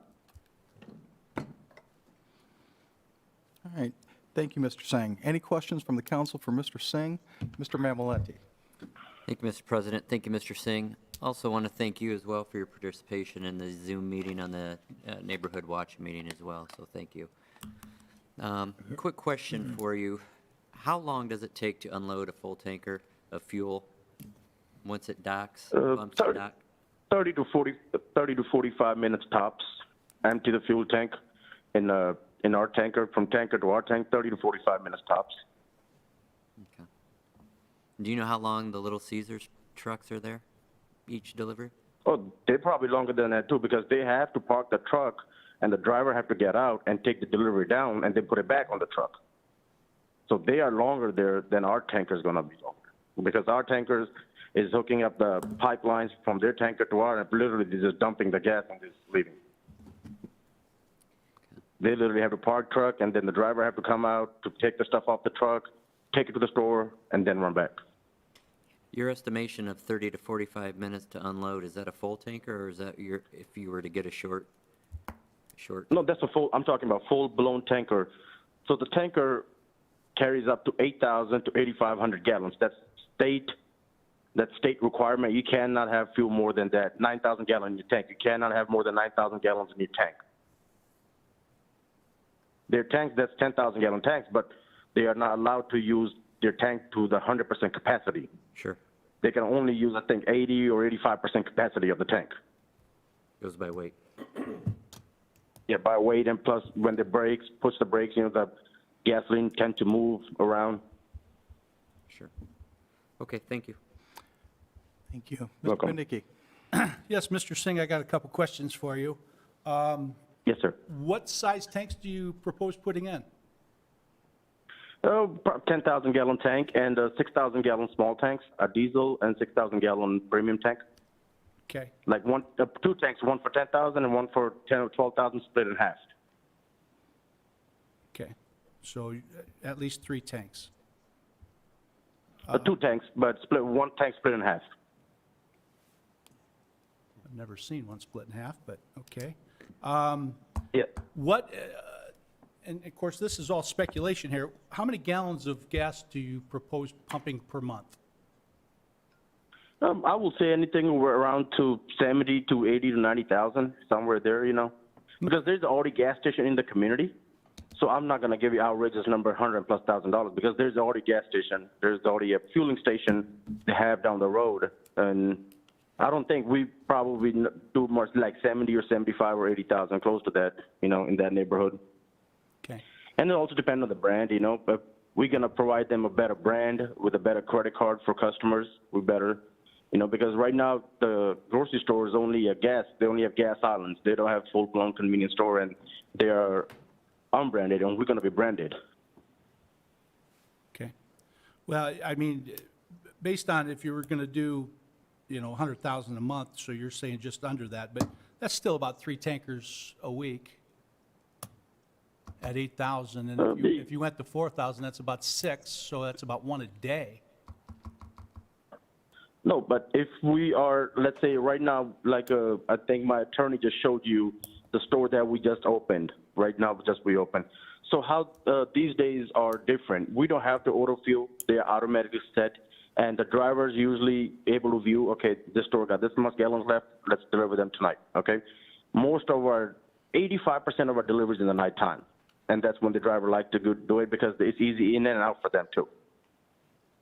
And if, let's say, you say 4,000 gallon tanks, it's 4,000. If we need to put a 4,000 gallon tank, I don't think my company will say no to me, because as much as business I provide to my jobber, he's more than happy to work me with anyways. Okay, thank you. But I don't, as far as we like it, I don't see there's a problem with bigger tanker come in, because Little Caesar is still getting there and they're getting their things done. I don't see that my tanker will have a problem, because it'd be the exact same distance, exact same length and everything like that. Okay, thank you. Thank you. Other Thank questions? you very much. Other questions for Mr. Singh? Sir, I do have a follow-up question, and this goes back to some of the points that both you and Mr. Lepinoyas have raised this evening, and it goes to your commitment with regard to the hours of operation of the convenience store. What I have understood is that your suggestion is that you would close by no later than midnight each evening, is that correct? Yes, sir. And then there's a reference to reopening prior to the morning rush. And my hope would be that you could be a little bit more definitive in terms of time, since when the morning rush hour begins is open to some interpretation. Do you have any thoughts of a specific time that you have in mind? Yes, sir. Around 4:30, 4:30. See, how I decide that time? So in our gas stations, we run an hourly report every day in our stores.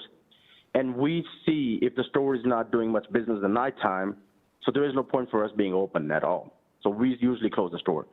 And we have seen in the 4:30 to 5 o'clock is the time when people start getting out of their houses, because if somebody have to drive 1 hour to the job, that's the time people start getting out of their house and grab a coffee and get on to the way, start going towards the jobs and stuff like that, you know.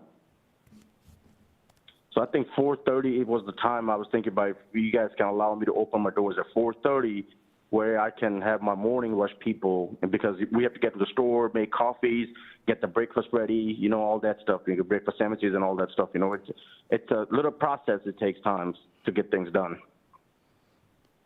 All right, thank you. I appreciate that clarification. And with that, Thank you very much, sir. you are welcome. And if there are no other questions for Mr. Singh, then, Mr. Singh, thank you again for your time and your participation. And if you would, please mute your microphone once again. Thank you. Thank you, sir.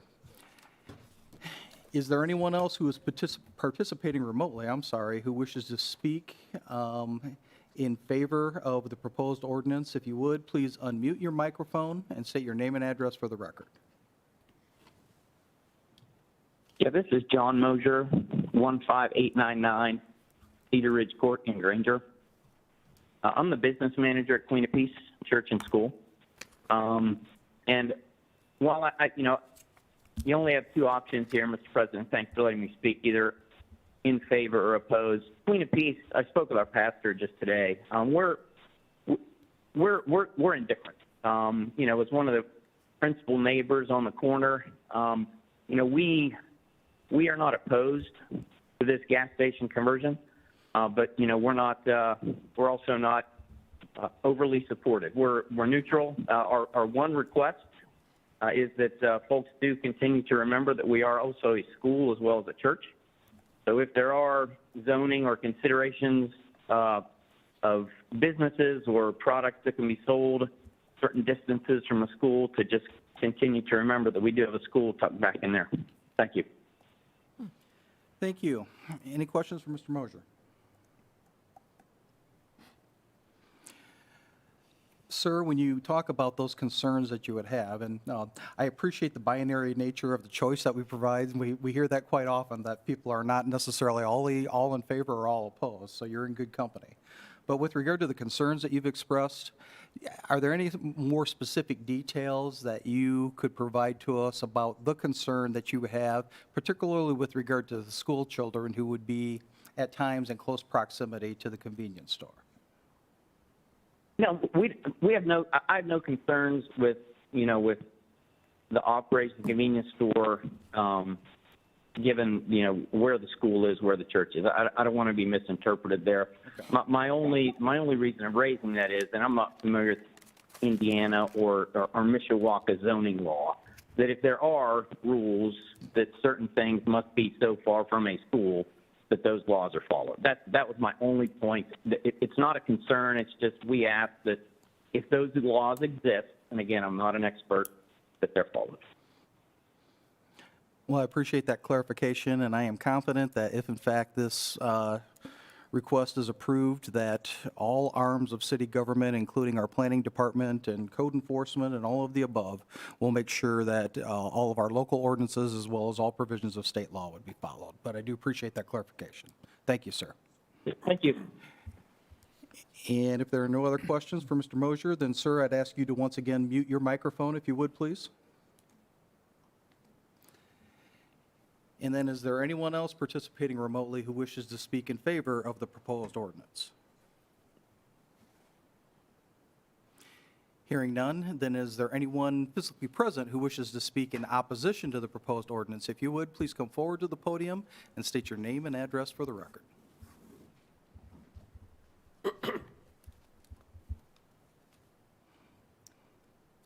can finally see again. Debbie Fox, 5117 Breezewood Drive, Mishawaka. And I'm here on behalf of the neighbors in Twin Branch and River Point Estates.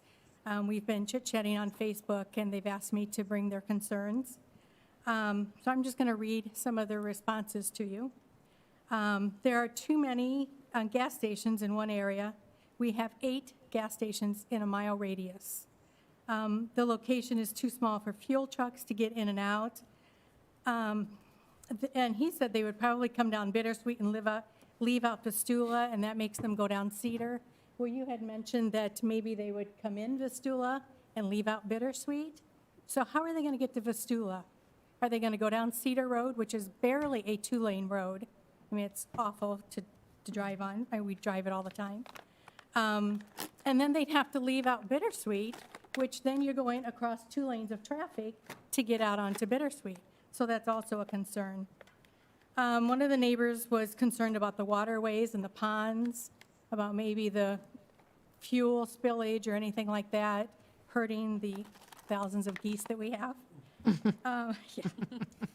That, a lot of them said there are just too many stations in the area.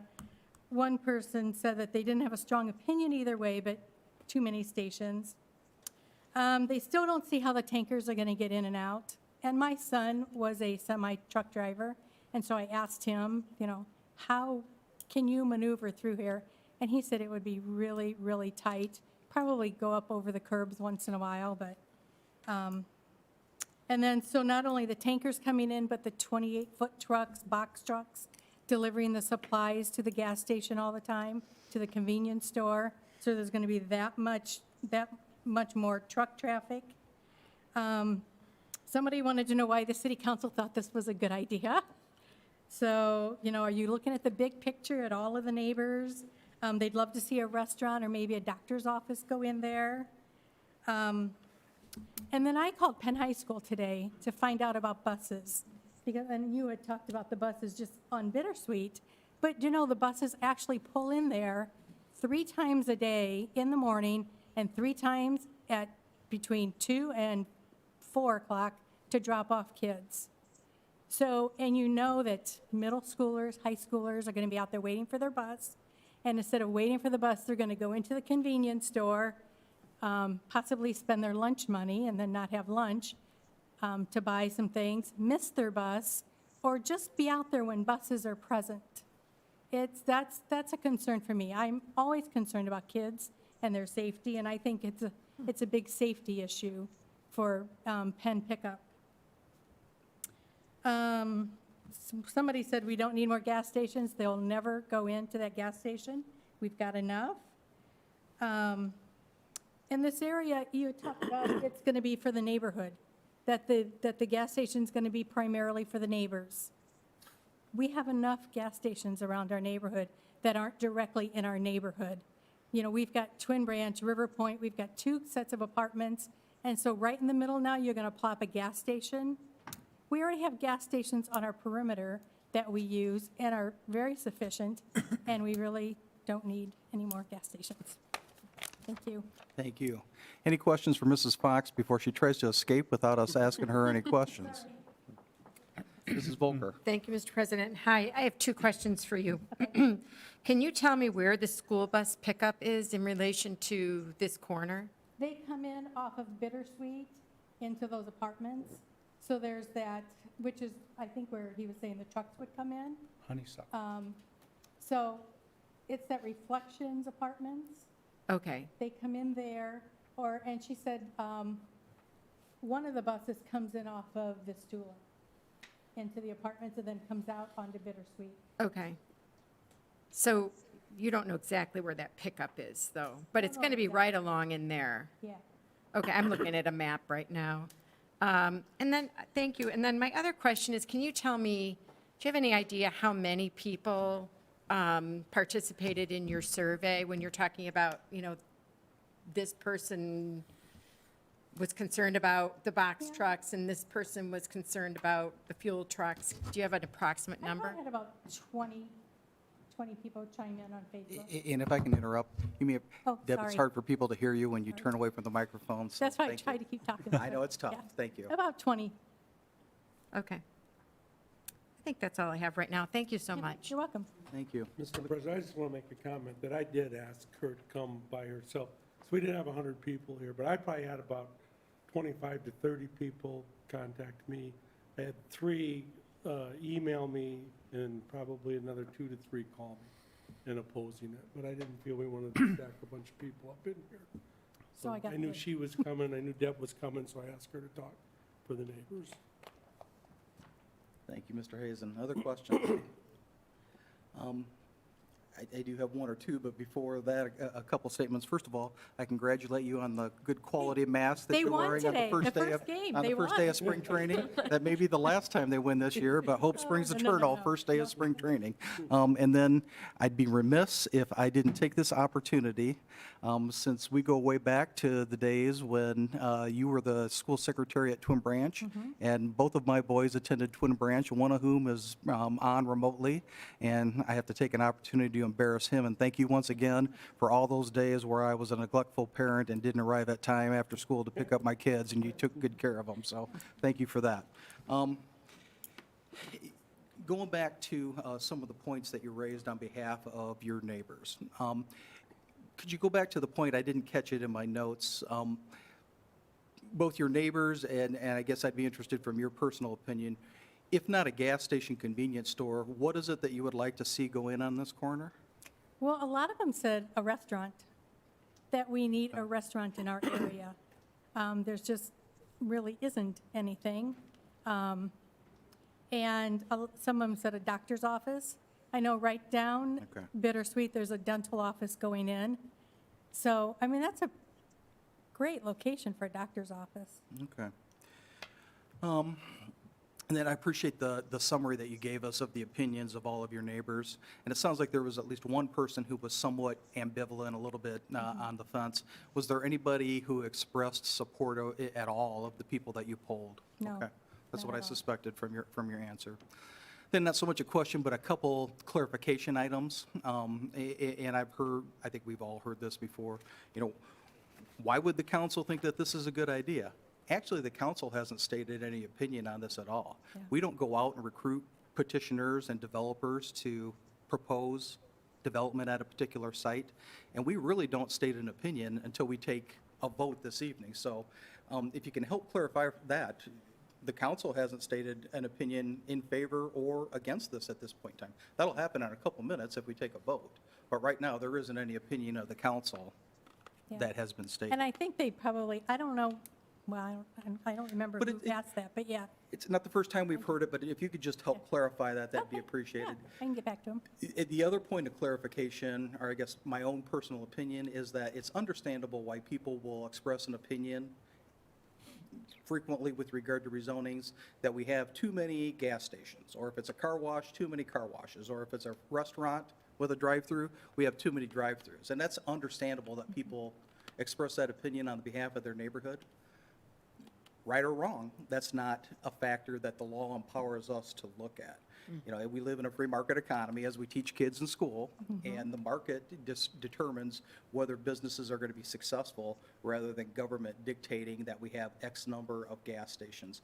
8 may or may not be the right number, but we certainly haven't announced to anybody who was the 9th in line that they're not eligible to put a gas station up in Mishawaka. So again, just a little bit of clarification. It's understandable why people express that concern, but it's a little bit beyond our scope to be able to say, we don't have any facts to base it on, that the perfect number is 8 as opposed to 9 or 7, Right. and it would be arbitrary. It's So if not you in could the help middle of clear. our neighborhoods. Right, right. Well, and the other thing he said, that they're going to, or the owner said that they were going to open up at 4:30 in the morning. That's in the middle of the night. So their lights are going to go on at 4:30 in the morning because they're open. So now you're talking about a lot of light at in the middle of the night, not. And for one, if they shut down their lights when they close at midnight, then you stop and get gas. That's not very safe either, because now you're in a dimly lit area getting gas. So, All right. Thank you for your representation of your neighborhood, Mr. Compton. Yes, Ms. Fox, thank you for coming out and expressing and appreciate you speaking for the entire neighbors, and I thank Mr. Hazen for that recommendation, because we would be here late if you weren't. But Yeah. did any of the neighbors say anything about, what if that property sits empty for 5 years? So they don't care, and it becomes blighted, and they would rather it see that than a business? Well, I would think, what is it, Little Caesars that's there? Don't they have to keep that property up while they're? Probably their while they're there? portion, yeah. So, yeah, Yeah. they just seem to think that there was something better that could go in there. that Would I a think we Burger just King need with to- a drive-up be better?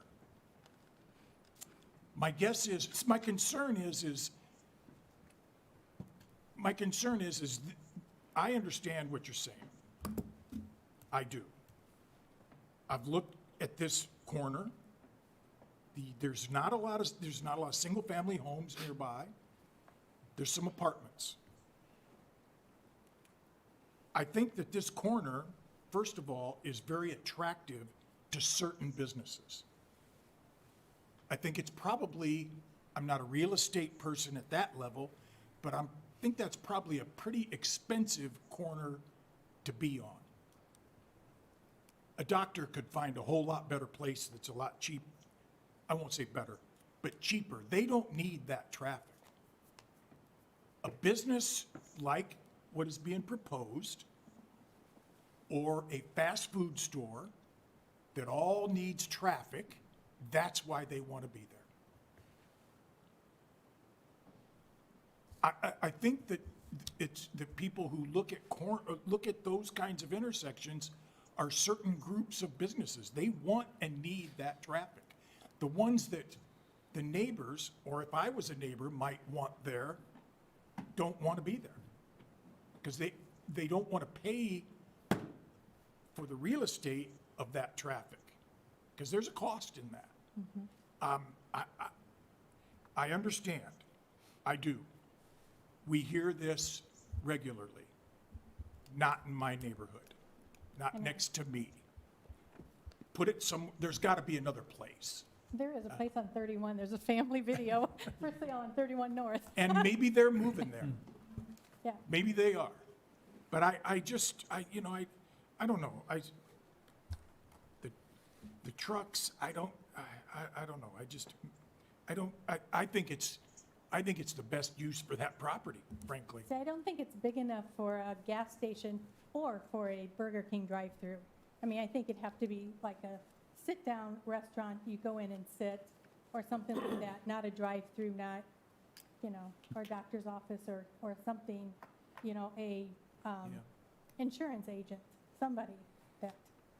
Again, all places that, do they want to use their dollars for that busy intersection and pay for that busy intersection that they don't really need? See, it's a busy intersection that doesn't need to be busier and congested with trucks and. Well, that's not gonna change. That's, in my opinion, that'll progressively get. Thank you again. You're welcome. Thank you, Mr. Compton. Other questions for Mrs. Fox? Thank you, Deb. Okay, thank you. Is there anyone else physically present who wishes to speak in opposition to the proposed ordinance? If you would, please come forward. Seeing no one, is there anyone participating remotely who wishes to speak in opposition to the proposed ordinance? If you would, please unmute your microphone and state your name and address for the record.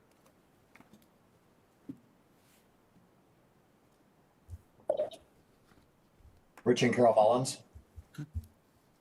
4015 Pleasant Point, Mishawaka. The floor is yours, Mr. and Mrs. Mullins. Okay, I'll go first. We don't have much of a say-so if the gasoline pumps go in there or not. I understand that, okay? I would hope that there's a clause, at least in the contract with the city, that when they go belly up, because there's too many gas stations there, when they go belly up eventually, that they're going to be responsible for taking those tanks out and putting it back to where it was today. And I think a donut shop would be great in there. We would draw a policeman there, right? Right, Tony? Right, Tony? Be careful, Okay, Mr. bye-bye. Mullins. Okay, mine are just comments. You know, we've seen all the comments that Deb collected from neighbors. And I know that, I understand that just because we have 8 gas stations, you can't say that's too many, you can't have another one. But I point to the corner of Bittersweet and McKinley where there are 3 of them. And one of the 3 is continually being shut down because they can't get enough business. It's the one that's currently, I believe, a Marathon. Is it? Anyways, and, you know, with this COVID, in the last year, we have lost a lot of businesses have had to shut up and go belly up in this neighborhood. And so for the remaining gas stations, convenience stores, I feel like as a resident of this neighborhood for many decades, I really need to support them. And it's not that I'm opposed to a new business coming in. I think maybe it's just not the right time for a convenience store / gas station. The other comment has to do with that Little Caesars delivery truck. I have watched them. They come in usually off of Bittersweet at the Reflections entrance. They go to, there are 2 entrances to the side of the Little Caesars store. They pull in there. They are on the side of the store unloading. They are not blocking any traffic. And they then proceed right out the way that they came in.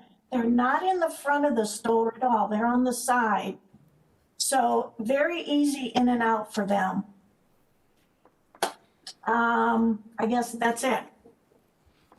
All right, thank you both. And before I turn the floor over to other council members for questions, since we have you here, thank you for the work that you have done for many, many years with Mr. Mamalendi and Mr. Hazen and their predecessors in being the driving force behind the Twin Branch Neighborhood Watch. That is one of the most, if not the most successful neighborhood watch organizations that we have. So thank you for your work there and your participation this evening. And with that, are there any questions for Mr. and Mrs. Mullins? All right, thank you, folks. Lastly, I'd just like to say thanks to Deb Fox for being there. That's great. Thanks, Deb. Mr. President, I'm sorry. Mr. Mamalenti. Sorry, thank you, Mr. President. My small fingers you missed. So I wanted to ask the Mullins, did you purposely choose that office room so Mr. Hicksonball could stare at those Go Bucks signs? We only have one choice. We only have one room now. Go Bucks. But the main question that I wanted to ask for Mrs. Mullins regarding the Little Caesar pizza trucks, were those full semis to your knowledge? No, they're not the great big long ones. They're the like maybe like is that what they call box trucks? Like little box trucks? They're like 3/4 length. They're not the full length semis. So again, they very easily pull in and they're parked along the side of the store, so they don't go in and out across the front like past Family Video or anything. We went over there and looked, and I mean, coming in the Reflections entrance there is more room than I thought. But again, somebody brought up the issue of like snowstorm. Where are they going to put the snow? Disaster. And then try and get in and out. So I hadn't thought about the snow issue, but that is a valid point. And regarding the time of deliveries, did you by chance take notice of how long those box trucks remained to unload? No. Okay. No, I don't sit there and watch them unload.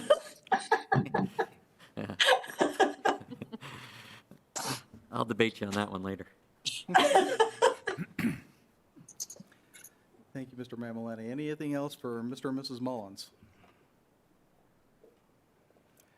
Then I will ignore the opportunity to criticize Ohio State in favor of IU, and thank you again for your participation this evening, folks. Thank you. Please mute your microphone once again. Thank you. Is there anyone else participating remotely who wishes to speak in opposition to the proposed ordinance? All right, hearing no one, then we will move into questions and comments from the council. Are there any council members who wish to speak? Mr. Benicki. Thank you, Mr. President. Looking at this piece of property, it is a tough piece of property just because it's a little bit smaller than what a perfect newer gas station would be.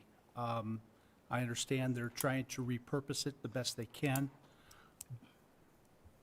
As far as lot size, I mean, that's up to the people there. I mean, they're trying to put 10 pounds of potatoes in a 5-pound bag. It's going to be tough. That's up to them. If they want to mash them, do whatever they want, that's fine. Sometimes you just have to trust your gut, use a little common sense, and say, you know, for safety with these cars going in and out so close to the corner, you got, you know, close to the school, it just doesn't feel right. And for that reason, and the safety of traffic and possible foot traffic in the future, I just can't support this today. Thank you. Thank you, Mr. Benicki. Other questions or comments from the council? I do have a question for Mr. Prince real briefly, and I apologize to drag you up in the wee hours of the evening, but Mr. President, now that you brought me up here, I have to thank Mrs. Fox, too, for our few years at Twin Branch. Thank you. And I also have to say I'm in favor of a donut shop, too. So. duly noted, although that really wasn't my question, but thank you for sharing. I'm a little punchy. I've been here. I understand. I understand. Mr. Brinicki just referenced the size of the parcel that's the subject of this proceeding. And, you know, your staff report notes that it's just under 1 acre, you know, 0.95 acres. What I'm trying to do is correlate that to other similar uses throughout the city. I guess first and foremost, in your opinion, are there gas convenience stores that are currently located on parcels that are roughly equivalent size to the parcel that's the subject of this proceeding? Actually, much less. You go to the corner of Mishawaka Avenue and Main Street, the 7-Eleven there is a perfect example of a gas station where the tanker comes in and it's jammed right into the parking area that they come in. The Speedway is larger than the 7-Eleven, but still smaller than the parcel in question here. The Citco, I believe it's still a Citco, that is on Lincoln Way between Twin Branch and Bittersweet. I believe that's also a similar narrow site that has issues in terms of, that are more severe than this one regarding loading and unloading. The other thing I want to point out is anybody that's looked at this, the family video, and didn't look at the site plan as proposed, they are looking at widening the pavement that exists there. They are not looking at using the existing pavement. So there would be more room that exists today to get tankers in and out, to answer your question, I think. Thank you. Actually, I had, since I drive by it every day, the 7-Eleven at Main and Mishawaka Avenue, I was trying to correlate the size, and it sounds like that's an even smaller parcel than the one at issue. One of the other points that was made this evening is that if this gas station convenience store use isn't approved, I believe it to be accurate, and I'd ask you to confirm this, that there is any use that is approved in our C2 shopping center uses that without further action of the council would be eligible to be located at that site. Is that correct? Correct.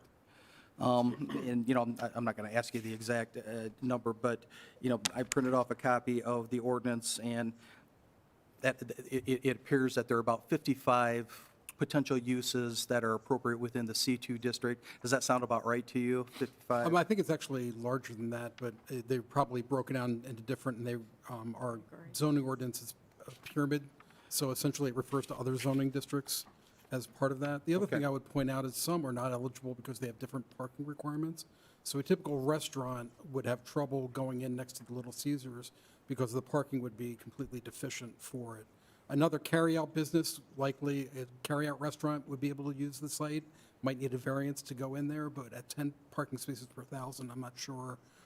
Again, as noted by the petitioner, they are asking for a few less spaces. But when you look at the convenience store parking and how it's used when you're parking next to the pumps, we didn't think that was an issue.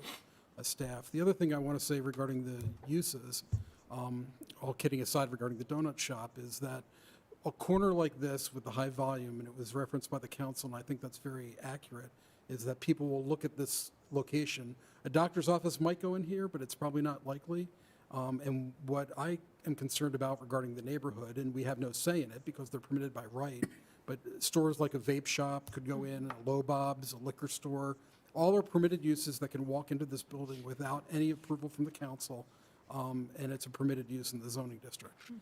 So just keep that in mind relative to the permitted uses, which I think is where you're going with the. You read my mind, Mr. Prince, as usual. Thank you. Since we have him up here, any other questions for Mr. Prince? Thank you, sir. Thank you. And then I want to move to Mr. Lepinoidis. Although we don't have a right or rebuttal, there were some concerns that were expressed, particularly by Mrs. Fox on behalf of the neighbors. And if you're interested, I would invite you to the podium to try to address those as you see fit.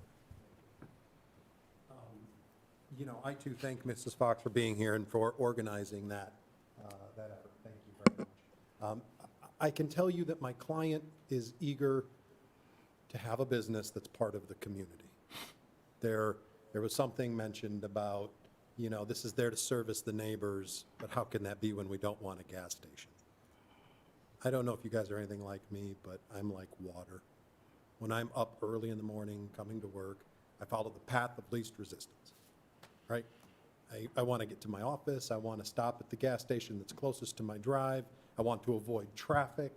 I want to do everything perfectly so that I'm not inconvenienced. My client has a vested interest, will have a large vested interest, as you said, in making this a nice station, in making it a place that is easy to get in and out of. My client has a commercial vested interest in not having a tanker truck out in front of the store at 5 o'clock in the afternoon or at 7 o'clock in the morning, or even when the school buses show up to the Reflections apartment complex. And I think that we as a capitalistic society, we rely on that, right? We rely on our businesses' profit motivation, as well as their good corporate citizenship. And my client has done nothing but what you've asked of them. They've invited members of the community to speak with them. We've made our lines open at the end of the town hall meeting and let everyone know who I was and where I could be reached. I haven't heard even Mrs. Fox's concerns. I didn't think were concerns that were an odor or other things that could be very preclusive to creating a bad environment on that corner. I think that corner is best suited for this, and I think my client has a vested interest to do it right. You know, we can sit here and debate the truck traffic. And the reality is that you guys know more about it than I do, so I don't want to do that. I don't want to debate with you on that, because I'll lose. And I'm looking specifically at you, Mr. Emmons, and your years of experience. I do think it's possible. Little Caesars gets in and out of there. Other trucks will get in and out of there. And as we mentioned, if a liquor store were to come in here by right, you heard from John Mosier from Queen of Peace. In Indiana, it isn't even a requirement. There is no setback for liquor sales from a school, although it is a consideration of the licensing. I believe it's 200 feet. Queen of Peace's wall is 238 feet. I checked this afternoon. So it could be anything. And with what we've presented, I think that my guy's going to be a great addition to the community. And I think he will take these things into account, as he's done with everything that he's been asked. You know, it came up, no one asked us to do a truck study. And it wasn't inexpensive. Engineers are not as much as lawyers, but they're expensive. And he did that of his own accord. So I really do, especially when it comes to Mrs. Fox, want to say, and the rest of the neighbors. We don't want to start this relationship. I'm sure my client doesn't want to start this relationship acrimoniously. He simply identified a piece of property that he thought would make a good business. Seems very American dream kind of to me. It's a good site. I can invest my money and make some money and service a community. I don't think he's asking for something extraordinary or something that would hurt the community. In an ideal world, nothing goes on that corner and traffic is lowered and everybody's got it. What they think is great, but then maybe it's not ideal because there's not a place to service, a place to get those services that we all require in our day-to-day work. So I think that would be my only response, and I do appreciate everyone's comments, and I know my client does as well. So thank you very much. Thank you. Any other questions for Mr. Lapinoidis since we have him here? Mr. Compton? Yes, sir. I got one important question. Yes. Will your store sell donuts? I believe the donuts are on tap. My client is listening, and he's heard a lot of comments about donuts, so I think we're going to get donuts. I think that's important. Yeah. Thank you. Thank you. Thank you. Thank you. Mrs. Volker? I have a question for Mr. Prince, and I'm sorry that I have to ask you to come back up again. I kid, but I am happy to be here. So I think it was Mr. Mullins made a comment about the tanks that Mr. Singh would be putting into the ground if this were to move forward. If in the future that business was no longer there, would he be responsible for removing the tanks? So the city has been put in a position when we've acquired historically old gas stations to clean up the property. In my tenure here at the city, which is now 20 years, that we've never experienced that with a newer station. I know there are provisions of law and contributions that are made regarding the cleanup from the state. I think everybody contributes to a fund. If you contribute to that fund, then that cleanup is handled by that fund. But that would be a better question for the operator. I don't believe that burden would fall to the city with a newer station. Thank you. Is there somebody else who could answer that question for me? That would Mr. Lapinoidis appears to be eager to answer that question, so if there are no other questions for Mr. Prince, then we can invite Mr. Lapinoidis Thank to you. the podium Thank you. once again. Thank you, Mr. Prince.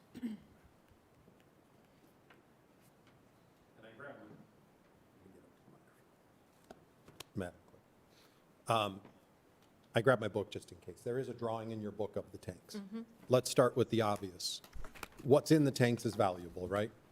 So the fuel would always be removed from the site if the station were ever to go bankrupt or cease to exist to be a station.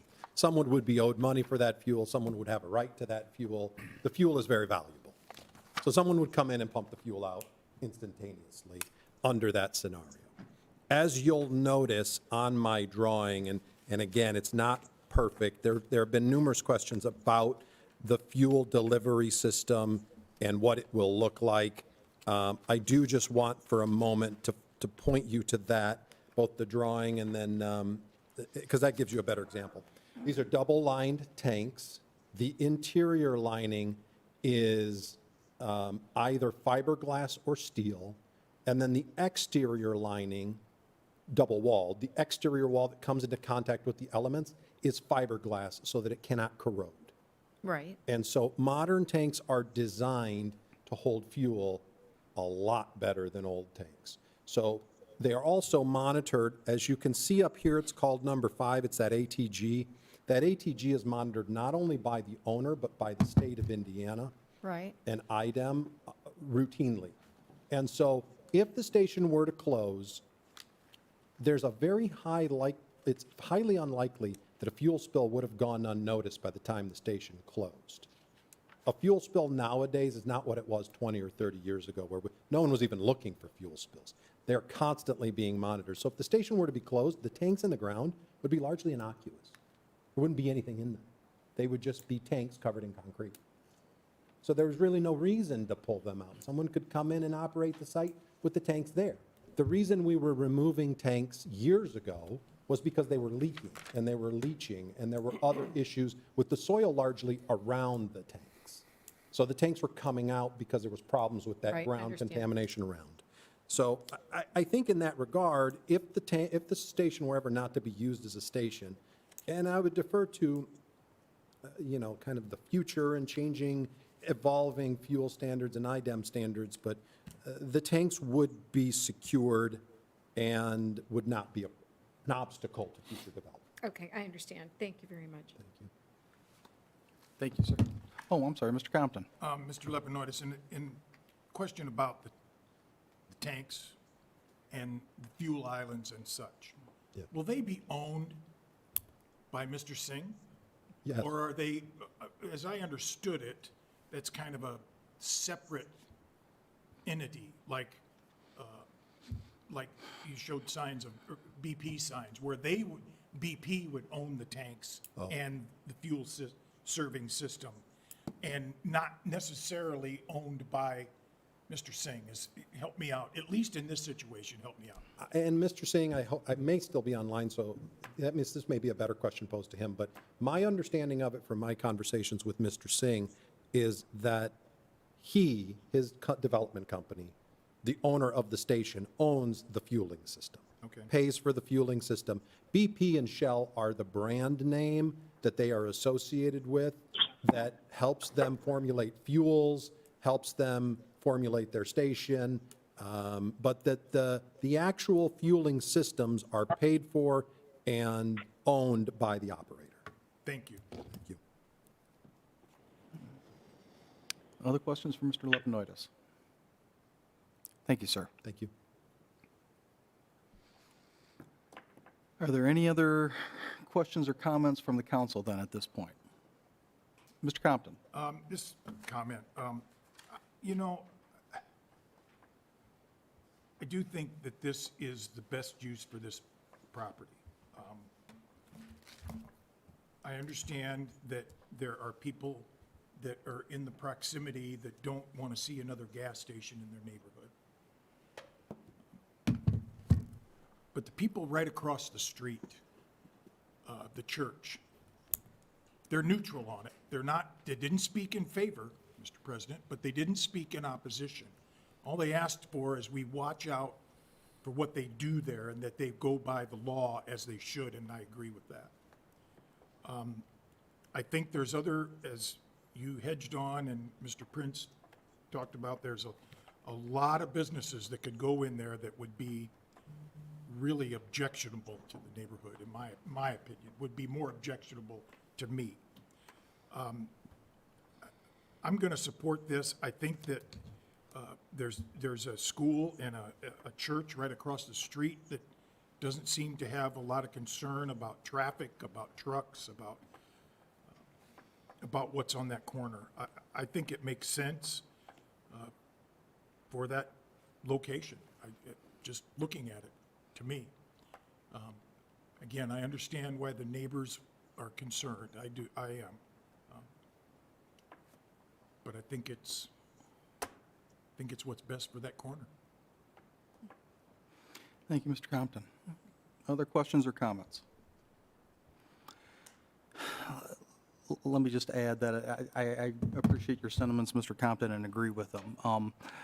I also always appreciate the passion and the voice that's, and the concerns that are voiced by neighbors in close proximity to any of these projects. And certainly they have made some valid points this evening. On the other side, I'm concerned about some of the potential downsides to this building not being used as is proposed. First and foremost, as was mentioned earlier, the potential for it to sit vacant for a lengthy period of time. But going back to the conversation that I had with Mr. Prince, I'm also concerned about the specter of some of those uses that could be enacted at this site without any further action of this council being much worse, particularly in close proximity to not just Queen of Peace, but Penn High School and Schmucker Middle School. Tobacco store, liquor store, the uses that Mr. Prince highlighted. So I am, literally torn on, the merits of this proposal. One of the advantages of, sitting in the chair in the middle is that I get to sit back and see how the rest of you are going to vote and have a little bit more time to process it. And sometimes that's very helpful. But one final comment I want to make, and I appreciate Mrs. Fox being here, and, thank you for being willing to carry back certain messages to your neighbors, and especially our appreciation for their passion and their advocacy, as well as Mr. and Mrs. Mullins and the other people who have participated. One component of the community dialogue that has bothered me is that, as I understand it, there has been some refrain within the neighborhood that, well, it's just a done deal, and they're going to do what they want. And it kind of goes back to, what's the council thinking about putting it there? And we touched on that, but that concept of it being a done deal, I find to be concerning, because I would imagine that anybody who sat through what's going on, by my calculation, a 2-hour public hearing on this matter, and some really thoughtful and well-articulated questions and comments on the part of my colleagues, I would defy them to say that this was a done deal, and that this is, however it turns out, that it has been steamrolled down anybody's throat. So I take some offense at that, and hopefully you and others who have participated can help set the record straight that however this turns out, there was a thoughtful analysis on the part of 9 people who sit up here who worry about what's best in the best interest of the community. My final comment's going to be the other thing that I don't think that we have talked about is we focused on this neighborhood, and the voices and the concerns in the immediate proximity should resonate the loudest. But we're making a decision based upon what's in the best interest of the community. And going back to Mr. Prince's point, how is it fair for there to be a gas station on a much smaller parcel in my neighborhood, but suddenly it's, a monumental problem in other neighborhoods? So again, I'm torn by the equities and the merits of this. I appreciate the points that everybody has made. And again, I am going to take advantage of being the last person to vote this evening and have some more time to process it. So, with that, if there are no other questions or comments from the council, I will call for the question. Question. Madam Clerk, would you please poll the council? Mrs. DeMade? Yes. Mr. Benicki? No. Mr. Hazen? No. Mr. Mamalenti? No. Mr. Emmons? No. Mr. Belovich? No. Mr. Compton? Yes.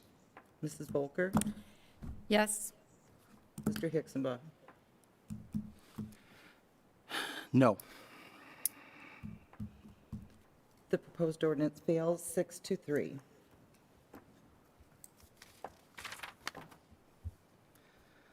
Thank you.